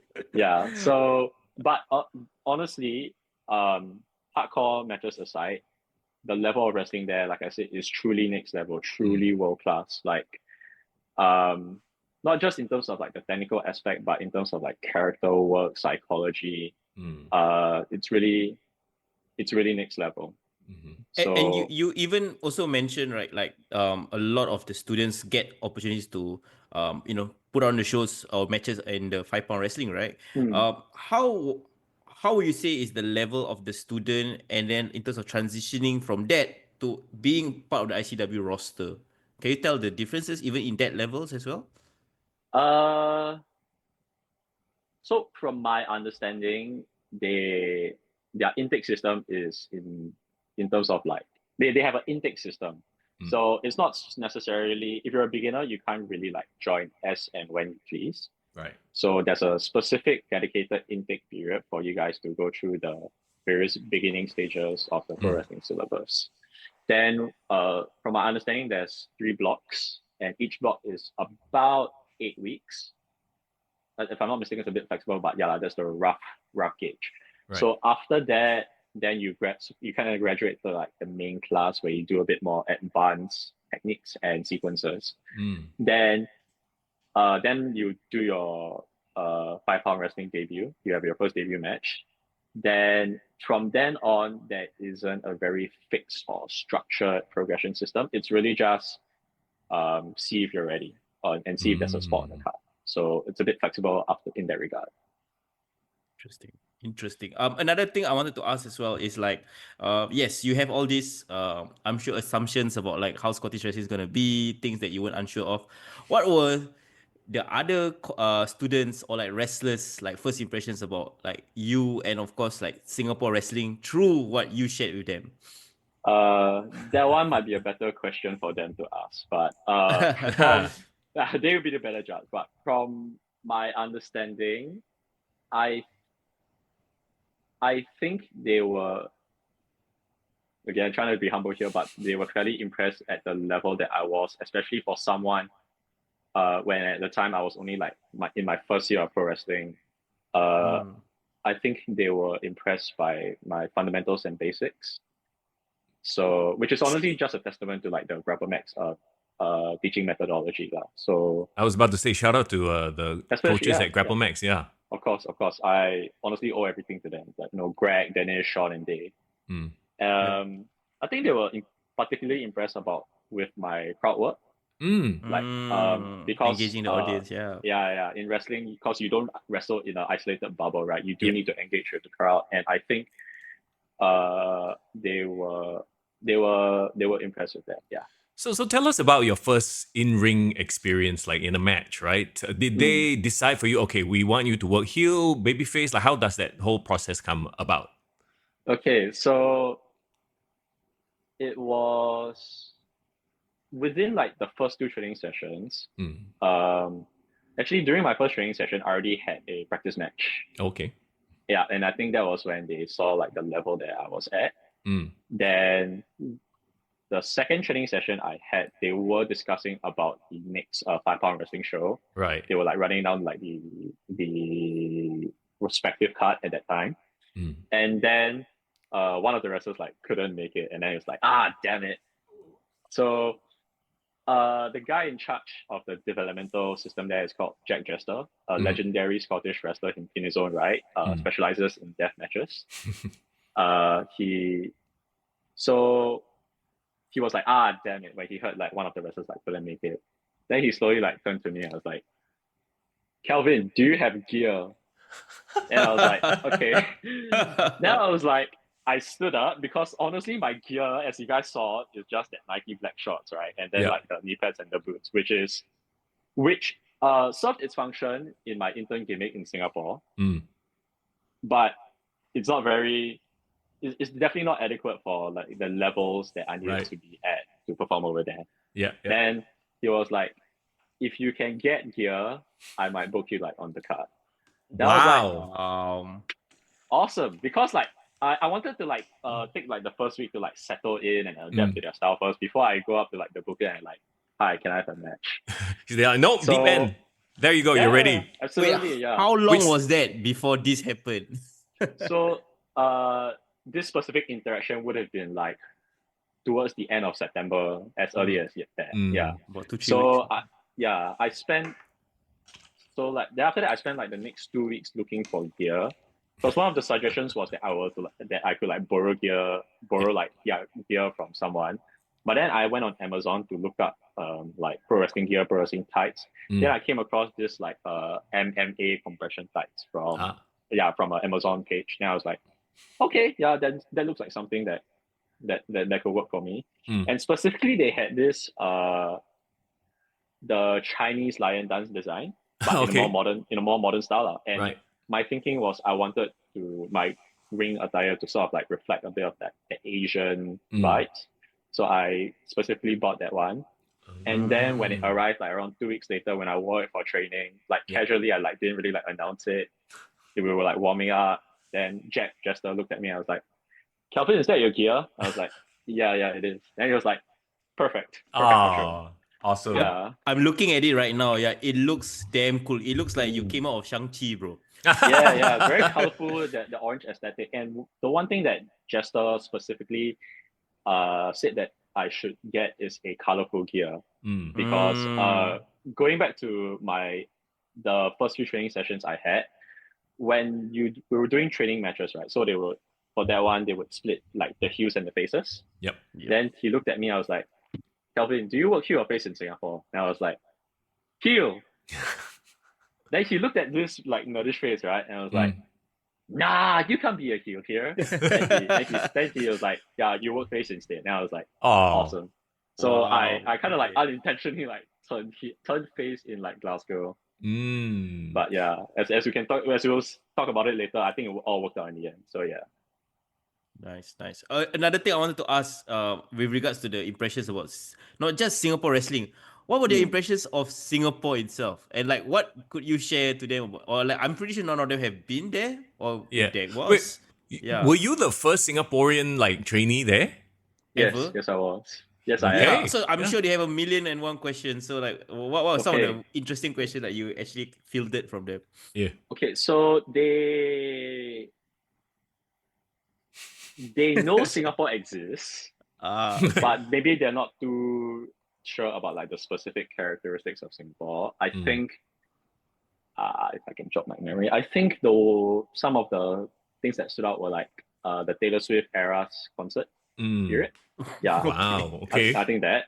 I think they do know that Singapore is a very like modernized and urban concrete jungle, despite being in like a Southeast Asia kind of like territory. So I think they were aware of that. But in terms of like specific culture, I don't think they knew too much. And that was where I came in to like educate them. Nice. So yeah, I explained to them like what a BTO is and Wow. like the university system. Yeah. Public housing to them. Yes, yes. Give Which is me yours. honestly, yeah, cause like foreign you've been to like Europe before, like high-rise residential buildings is not super common in Europe. Yeah, It's more of a Singapore and Asian thing. Yeah. Because of land, like they have so much land, they don't need to build high; they can build wide, right? Then I told them like Singapore is like a very small and land scarce like island city state. Interesting. I love Stuff it. like Nice. that, yeah. I like half in my mind, like, because you watch so much wrestling, especially in a certain era like the 90s, right? Every time there's a foreigner, this one heel, foreign men is heel, so I'm like surprised. But then again, to your point too, like you're probably there with your glasses, you didn't do your hair, so they were like, hey, this fella, like literally the definition of baby A face. baby face, yeah. Yeah. So, That makes so much sense. Yeah. Yeah. Tell us about that match that you had. Who were you up against, and did you have the pre-match jitters like in a different level? So if I could trouble you guys, could you guys switch screen and Google Lewis Gervin? Lewis Gervin. How do we spell it? I'm on IG right now. So Lewis, Mhm. then Girvan. Lewis GIRPEN, Gerpen. VAN. Gervin. Oh, VAN. Girvan. Okay, hang on. Is this correct? Yes. Ah. Yes, that's him. Damn. So, Okay. Lewis Gervin is a 14-year veteran in wow. the UK pro wrestling scene. Right. He has wrestled like legitimate superstars in like pro wrestling industry, the likes of like Big Damo, Ricochet, Malachi Black, Kenny Omega, and the Young Bucks. Right. So he has really like wrestled like the creme de la creme of like our industry. So it was about a month before the show where Jester told me that he would be pairing me up with Lewis Gervin because he wanted to pair me up with someone who's like a full-on heel. And then we were in the training session. He said, yeah, Kelvin, you're going to be paired up with Lewis Gervin. And I turned to my left and I looked up because he's a really, really tall guy. He's like he's like 188, that kind, yeah. Right. Then I was like, yeah. So like, and he's sort of like a locker room leader in like the asylum. So like, and he's also like a world champion in like other promotions in Glasgow. So I was really paired up with someone of that elite caliber. Yeah. And I was like, initially it was like a bit overwhelming because like I was only like my second year as a pro wrestler. Yeah. And then like I'm already like paired up with someone who's really gone on to like achieve a lot already. And I'm just like a relative like baby in this industry. Right. He kind of look. Sorry. He kind of looked like Nathan Fraser a bit. A little. Yeah. Little bit. Fraxium. Yeah. I was trying to see either of you all would mention that he looks a bit like Drew McIntyre. Yeah, I actually think he looks more like A bit, Drew. a It's bit. the long Yeah. hair and It's the the young Long hair, facial hair. mustache. But Do they all look like that in Scotland? Is that Walao like a eh, style? what a generalization that is. yeah, whoa. No. It's impressive. They all look like Scottish warriors. Like they are building an army there. He's an absolute killer, Lewis Gervin. And actually, I forgot to mention the one person I should have mentioned in this like litany of matches. He has also wrestled Drew McIntyre. Oh, okay, well, yeah, that Yes. makes sense then. There you go. So yeah, yeah. being paired up with him, honestly, the initial feeling was honestly overwhelming. I was Mm. like, oh my god, I'm gonna wrestle like such a legendary wrestler, such a highly respected and world-renowned wrestler. But Nice, of course, that's actually to my benefit Yes, of course. because being paired up with someone of that skill level, he can Yeah. not say carry me, but like I know that I'm in good hands. Yeah. I think also it makes sense from a decision perspective, right? Like you are literally the new guy there. They're like, all right, let's put somebody who's been there, done that, can walk him through if needed, that kind of thing. So did you have to sit down with Lewis and let's chit chat a bit first, talk about your styles? Or had you already worked with each other during training? We've worked a wee bit in training, but there's the Scottish a wee bit. Yes, we've worked a wee bit, lad. There's the Scottishness coming out. I may have not picked up the accent, but I have picked up a bit of the lingo. A wee bit. Okay, sorry, go ahead. I'm not ever gonna try talking the accent. You're gonna kill me. I also cannot, so I'm not even gonna try. But yeah, so when the decision was relayed to me, the information was relayed to me. We had our first practice match. Yep. And prior to that match, we did discuss a bit of the kind of character that I want to portray, what kind of style I want to wrestle, and then what complemented both of our wrestling style. Then we just worked up from there. We had a practice match which was pretty good, especially considering the fact we only had 5 minutes to plan. But after that, we didn't really have any other practice matches for another month. So I just kept on training, kept on brushing up on my wrestling skills. Then on the day itself, we did have to iterate from what our original plan was. But honestly, I think it was a benefit that we didn't plan too much, because on the show day itself, there was a few unscripted stuff that I think really added to the match in terms of the crowd interactions. Tell us about the crowd. So obviously, you know what it's like in a Singapore crowd. This is your first time in a rowdy Scottish crowd, wrestling fans. Was it different? Was it the same? Tell us about the experience. So it was a family-friendly show, 5-pound wrestling. So kids were there with their families. So yeah, very much a family-friendly environment. Right. And I was honestly surprised by how well I was received and the love that I got from the Scottish crowd. From the moment my entrance music hit and I came out with the Singapore flag, they really just gave me a very infectious level of energy that I fed off from. And honestly, even though they didn't know who you were, they didn't. Wow. I did do a bit of promotional content on my socials, but you don't always assume that people will watch it. So for what I'm gonna say is a mostly new viewer to me, they really took to me really quickly. That's cool. And that's very cool. Yeah. And there's something I'll always be very grateful for, the love they showed. And as a wrestler, you always worry whether the crowd will react to you. The one thing that wrestlers always worry about is, what if the crowd is silent? What do I do? Then you always panic. But I never had that sense of anxiety or panic. It really just felt like a perfect combination. Is it just a European vibe? When we watch wrestling shows in Europe, they're just a bit more excitable, louder. Versus, us Singaporeans, we are very quiet. If we don't know, we're like, who this fella? And then we don't really vocalize a lot, right? Yeah, I think the Singapore audience specifically can take a bit longer to warm up to. Yeah. But for the Scottish crowd, from my understanding, as long as in the case of a face, right, you're being earnest, you're being honest, you're not trying to overdo it in a sense, you're not trying to be something that you're not, they will give you the energy that you need. Nice. That's very cool. Yeah. And I think in general, Scots it's in their culture to show great hospitality, as they did, as the people in the asylum did on my ever since my first day stepping into the asylum. Right. Yeah. So walk us through the match. Did Lewis come out and do the heel shtick just to rile up the crowd first? Like, yeah, how did that go down? Yeah, honestly, like it was such a pleasure and honor working with Lewis. Like he really like did everything within his power as a heel to really get the crowd behind me and get the crowd to like boo him. Yep. Within his entrance, he was already like throwing like the ring crew like around. Oh, Yeah, wow. kind of like roughing them up a little bit. And Okay. then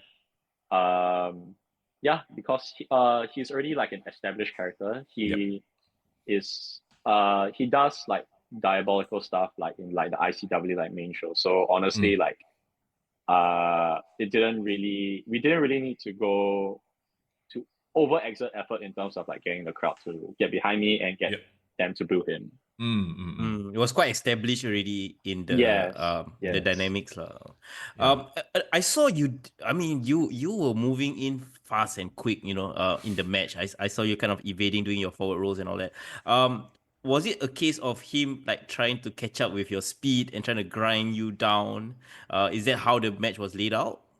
Yeah. So the style that I wanted to portray was athleticism, because I'm someone that can like move around very quickly and very dynamically. So I wanted to like portray that.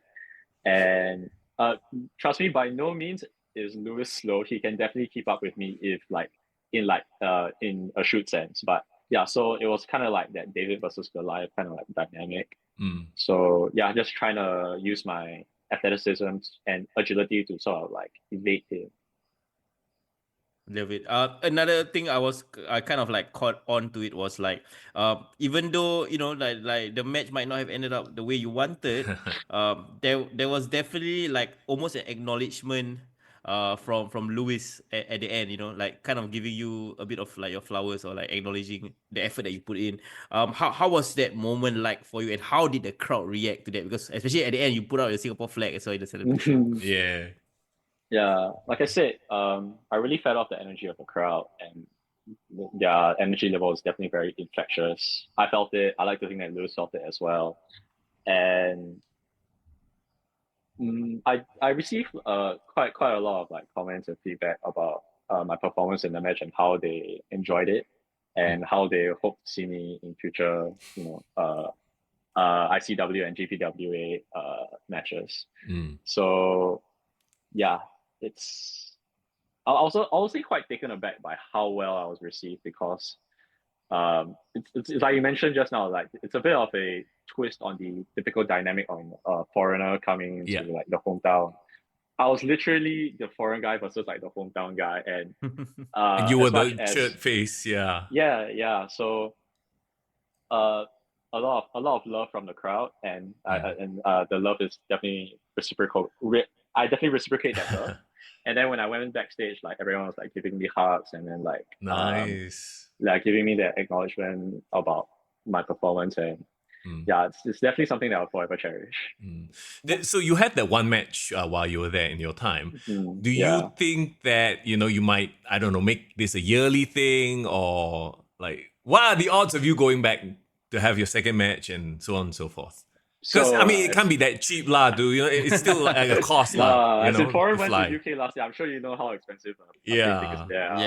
Give me a couple of years to like recover for that. So like, I can imagine, right? Can you imagine? That is my response. Yeah, give me a couple of years to financially recover. But on my end, there's definitely a desire to like head back to Scotland, and honestly, like I might even travel to like the other promotions as well, because it's not just ICW.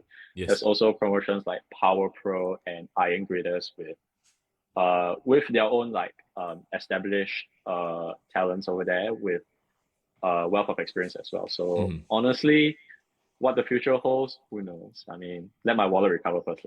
Yeah, I mean, can imagine. And there's something very interesting I wanted to note. I was just doing research on Louis Gervin, right? And we followed him on the Kick to the Guide profile, and he just followed us back. So yes, awesome. I'm pretty sure if when the podcast comes out and we like talking clips and about him, what would you say was like the best advice he gave you about wrestling? And imagine him personally listening to the podcast. What would you say back to him as well for your time there with him? honestly, just a lot of gratitude to him and everyone at like the asylum, like for showing me that love and hospitality. And in terms of advice, I think the best advice he gave me was like to kind of like be flexible in terms of the match structure. Mhm. The one thing he always kind of emphasized was not to be too rigid in following a certain structure, A, B, C, D, E, Mhm. because you can never fully prepare and anticipate how the crowd might react. And as evidence in the Agreed. match, there were things we did do that wasn't necessarily planned, Mm. but we did have that flexibility and that wit to react on the spot in terms of how the crowd was. So Nice. honestly, having that wit and flexibility. Is there a Nice. video of the full match online somewhere?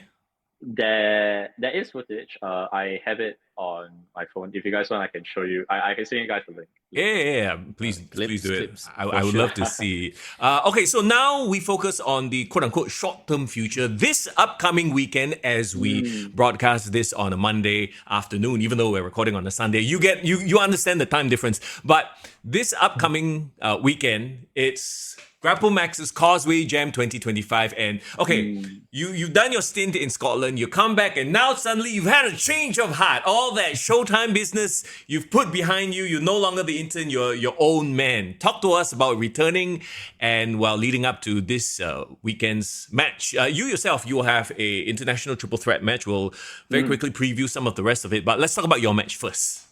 So first of all, just to clarify, correct. You are right in saying that I don't really identify as an intern anymore, but I am still employed under Showtime Inc. currently. So just to get that out of the way first. But you are correct. Having that excursion to Glasgow, I've definitely and especially representing Singapore on such a global and international level, and the love that I've received, not just from Glasgow but also from Singaporeans, sending me messages of like support, not just from Grapplemax, but wrestlers from also SPW also sending me like support. It's something I'm definitely very grateful for.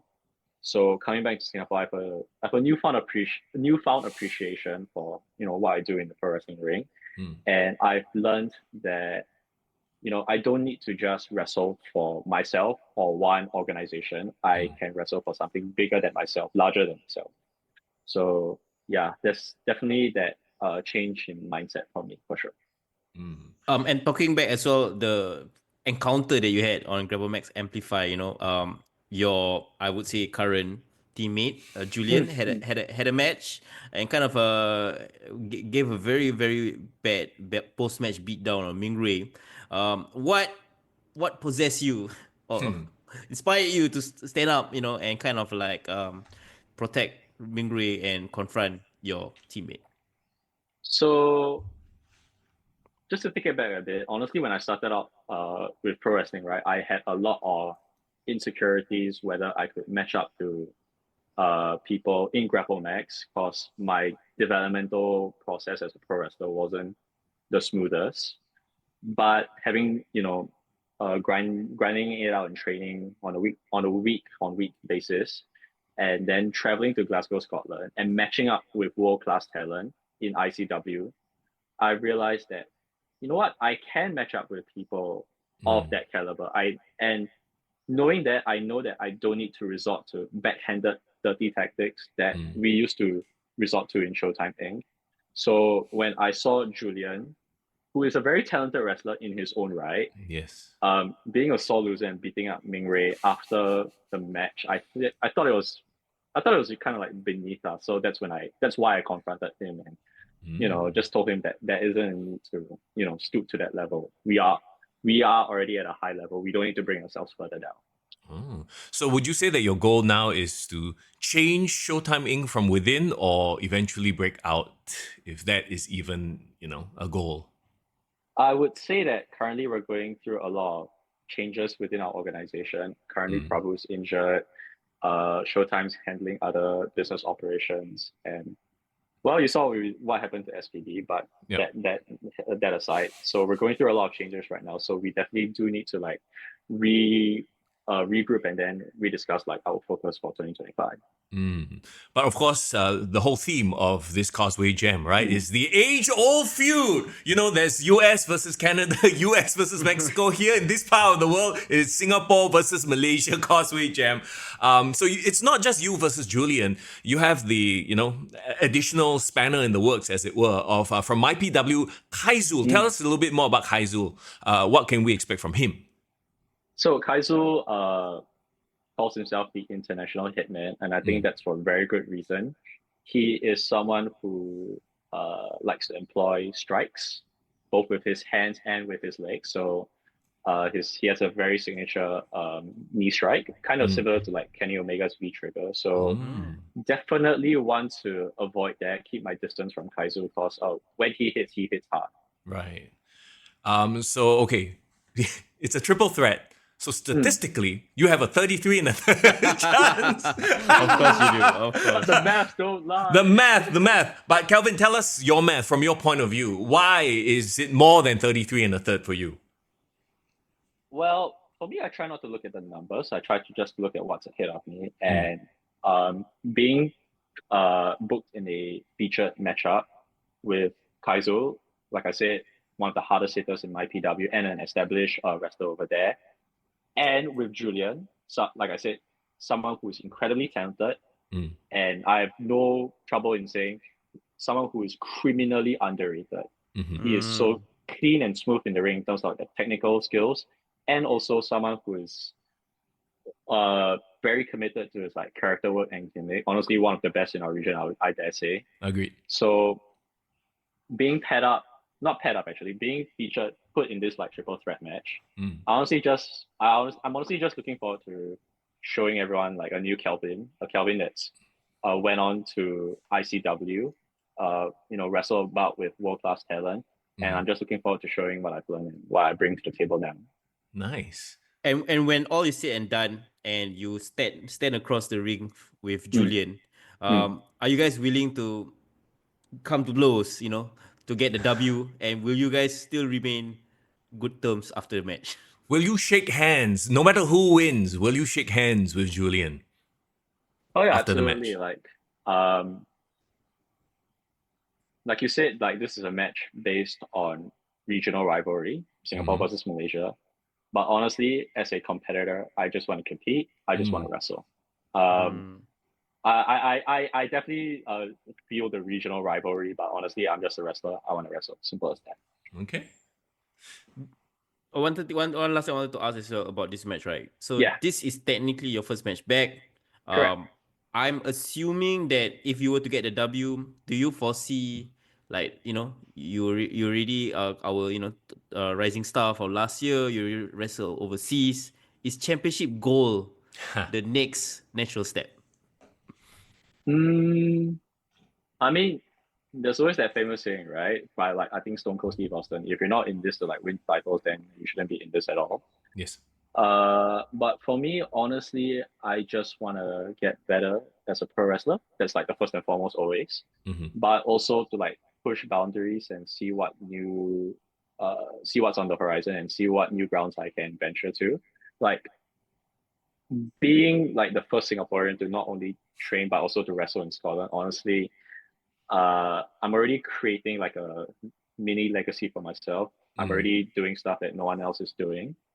So I honestly just want to keep on doing that. And if championship aspirations is what's next, then by all means, I definitely wouldn't say I'm a very competitive guy, so I definitely wouldn't say no to like championship aspirations. But I honestly just want to focus. I just want to focus on being a better wrestler and expanding my pro wrestling resume and portfolio.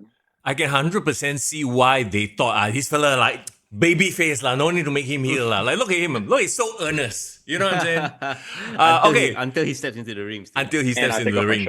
Yeah, we didn't even talk about the abs yet, bro. Once the shirt comes off, like it's no holds barred.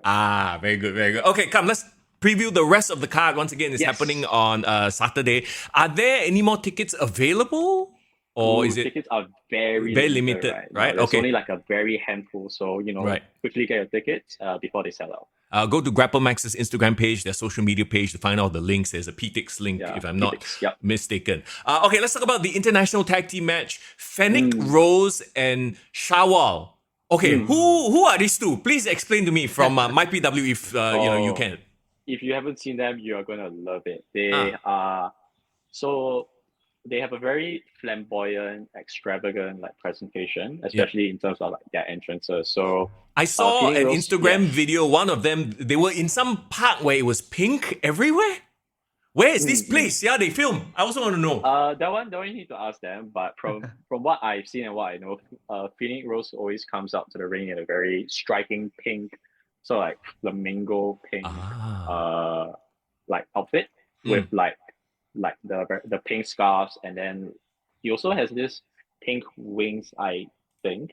So yeah, it's honestly a very big and extravagant presentation.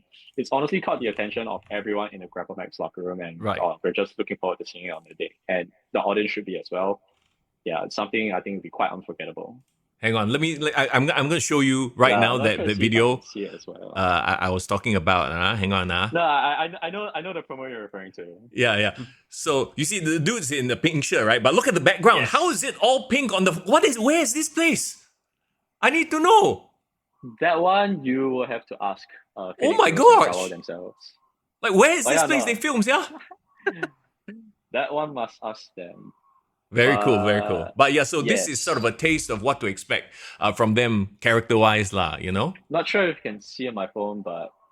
Oh, yes. Very flamboyant, indeed. Yes, very flamboyant indeed. Which is the perfect juxtaposition against a team who are, let's face it, quite serious, badass. One's more of a shooter type, and then another one is a high flyer, both very serious people. First of all, we got Simon Xia. And we got Lavin, who hopefully this time around will get more than 14 seconds of action. Yeah, we hope so. Tell us what you think we can expect from this match. So as you guys know, Simon is our resident high flyer in Grapplemax. Don't let the diminutive size deceive you. He can hit and strike as hard as anyone. I've taken a couple of his rising knee strikes to my chin myself, so I would know. So yeah, do not underestimate Simon. And honestly, Simon's kind of one of the more underrated wrestlers in Grapplemax. Anyone who's worked with him will attest he's a fantastic worker, very smooth, very buttery in the ring, very pleasant to work with as well. And as you guys know, he always travels across the causeway itself to come to train at Grapplemax. So honestly, his dedication to the craft is something anyone would admire and respect. Then for Lavin, as you guys know, he's went to Tokyo. Yep. Is it Tokyo? Yeah, he went to Japan to train as well. So he's basically living he's living the full on in wrestler lives. Yeah. Yeah, he quit his job, he went there, he's training full time. Wow, kudos to him. Absolutely. Yeah. So yeah, we both actually went to our respective international countries around the same time last year. So yeah, honestly, very much respect to him as well for taking that very huge step in upping his pro wrestling game. So as you guys know, Lavin's more of a submission and ground-based grappler. It's in the name himself, in Grapplemax. So honestly, he's living up to that namesake. So you can look forward to a lot of ground-based submissions from him, for sure. And of course, we know their history, right? Lavin and Simon, they were a team before, they fell out, but they're a team again. So is that going to play into it? Can they even work together? I guess we'll have to wait and see. We'll have to wait and see. Let's talk about a guy. You used to know him very well, then you kind of fell out, then you went away. Talking about SPD, he has a match against Miles Karu. Do we have to talk about SPD? We can very quickly talk about what you expect from this match. Because, we've seen Miles. We've been very impressed with Miles before. Obviously, we know what to expect from SPD. Kelvin's trying to think, how can I be PC and talk about this guy I have history with?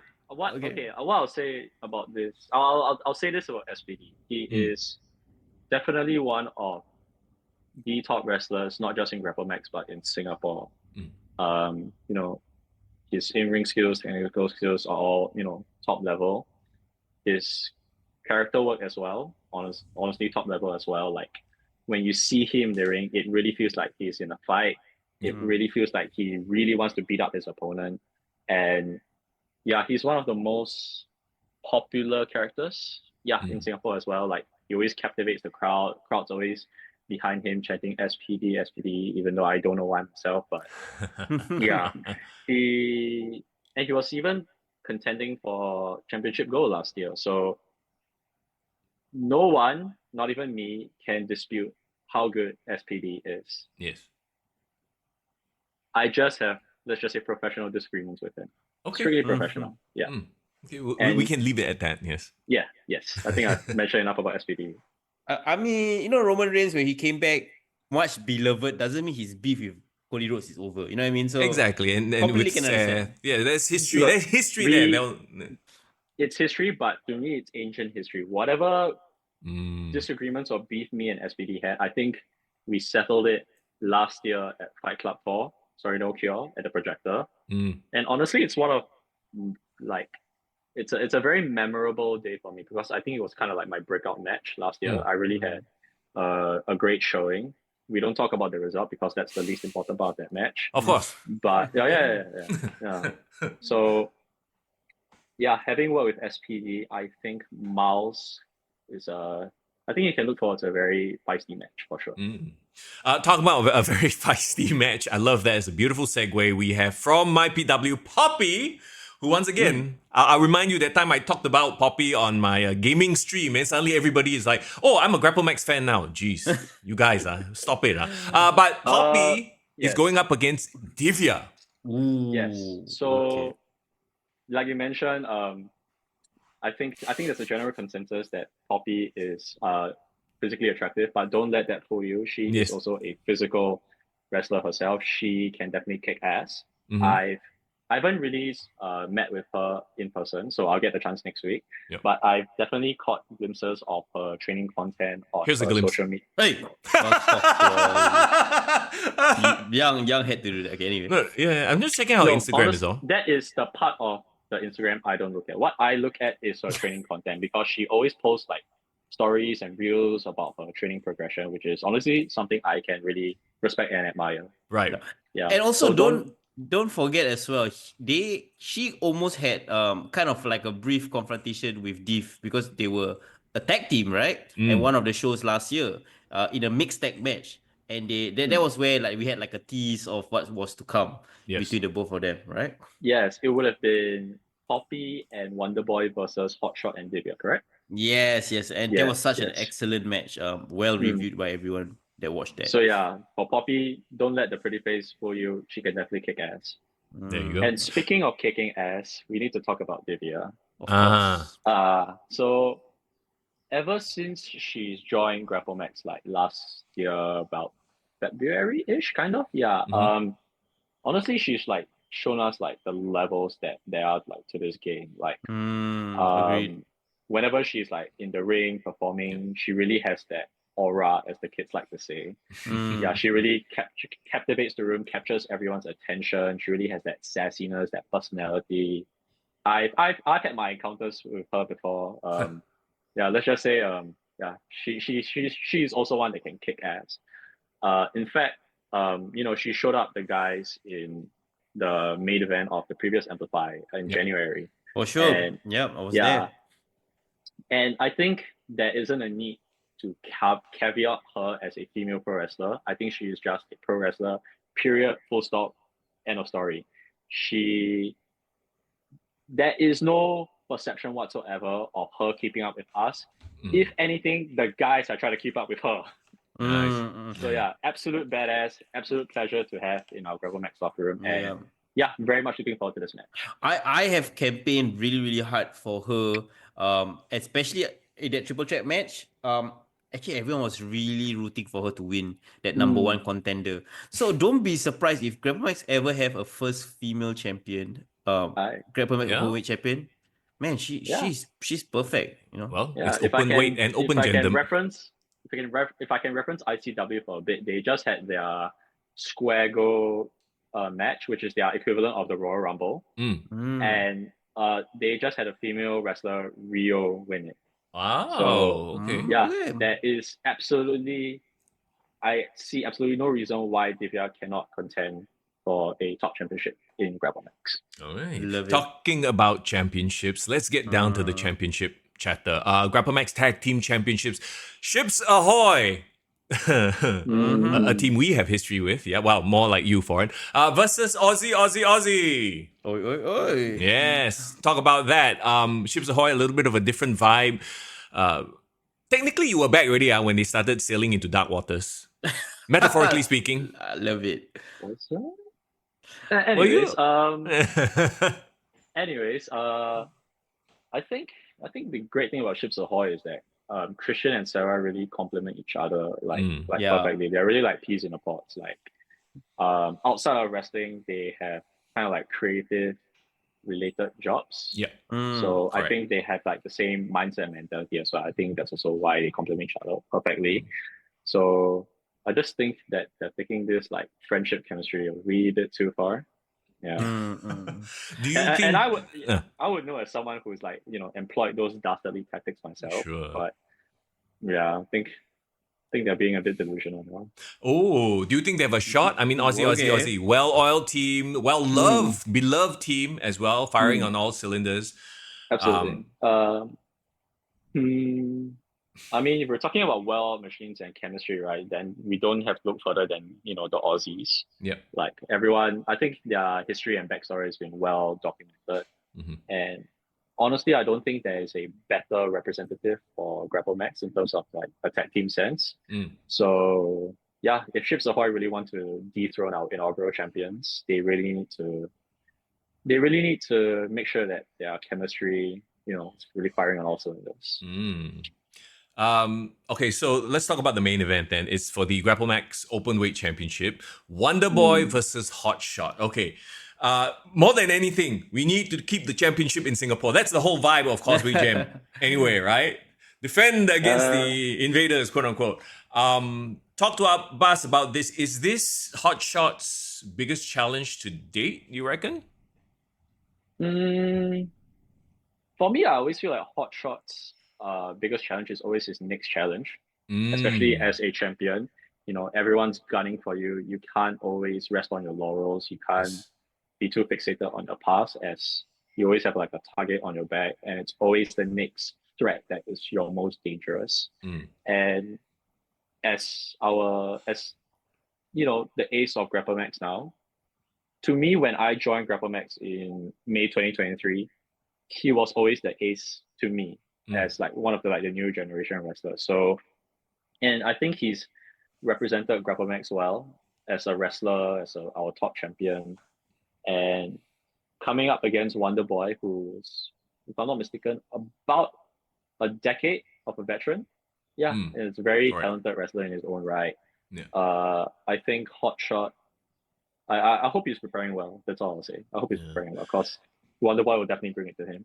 And let's not forget, Miles is going to be in Wonder Boy's corner. Yeah, I was just about to say. Always the X factor there, right? I'm looking at the poster, very sneaky. The size just at the corner there. Yeah. He's right there. He's there. He's smiling to away. Be fair, huh? he has his own match with SPD, so He might be out of action. You think he can make it we'll then? see. Yeah, We'll see. technically Greg and Remus, they're all around, so maybe they'll do the runoff.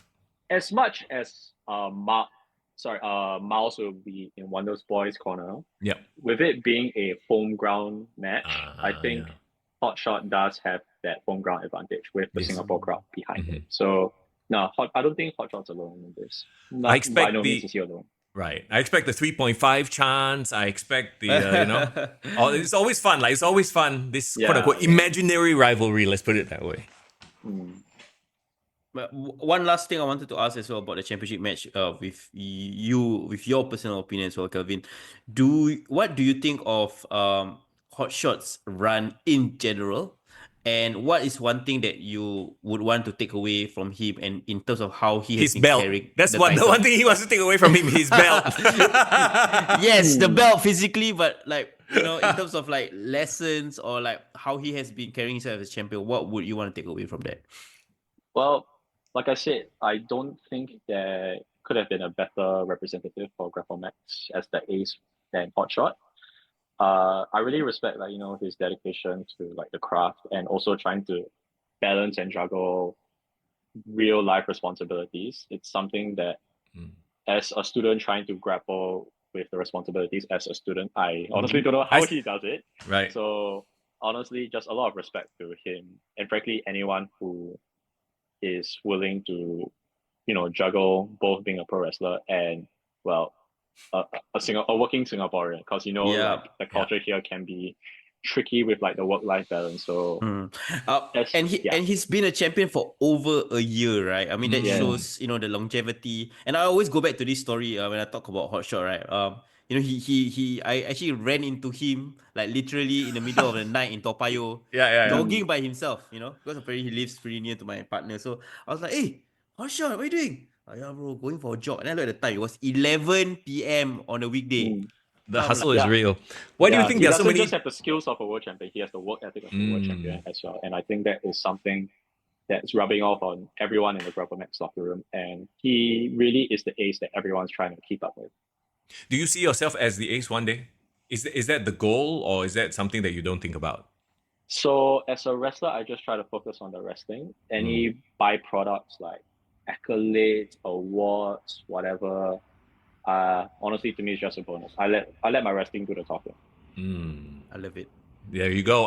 There's your Causeway Jam preview. Once again, if you haven't gotten your tickets, there might be a few left. Go to PTix, go to Grapplemax's Instagram or social media accounts and see if you can get some tickets. We want to see you there. It's going to be a lot of fun this I wanna see upcoming you there, Saturday. Yes.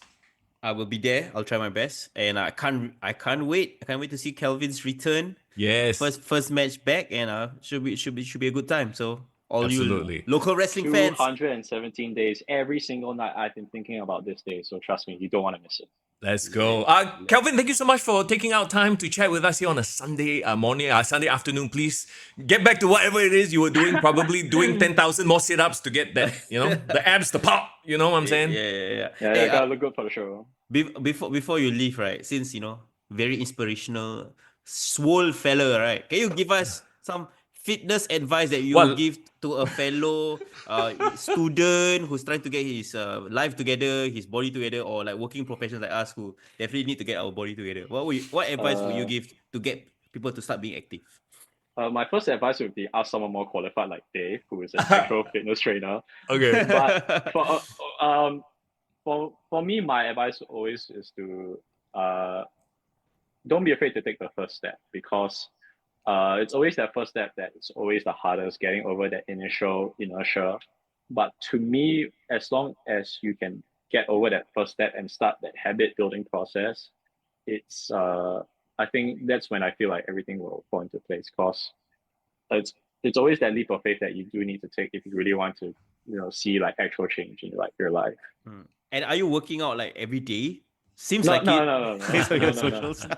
I'm actually not that big. I only weigh like 70 kg. No, but you are ripped though. That's that's what it is. I try my best. I only work out like twice a week. Twice a week? Wait, so okay. come Now I on. need to know your diet. Is it you are very clean? You eat very clean, What is is it? the food secret, bro? Tell us. Like chicken breast and broccoli? Oh my god. Or is it the metabolism of youth? Okay, to be fair, in terms of diet, it's just depending on my mom's cooking. But Okay. hey, the home mom is cooked the food is personal healthy. chef, bro. Yeah. mom's food hits different. But honestly, like you don't gotta worry about whether you're training once, twice, 3 times a week. You just gotta take that first step and start building the habit and have the discipline to maintain that habit. Because like a lot of people, they kind of like don't keep up, and I think that's also another barrier. So really just take the first step and have the discipline to keep maintaining. There you go. Kelvin, once again, thank you so much for your time. We will see you this Saturday, and all the best, of course, in your match. Thank you for having me. Let's go.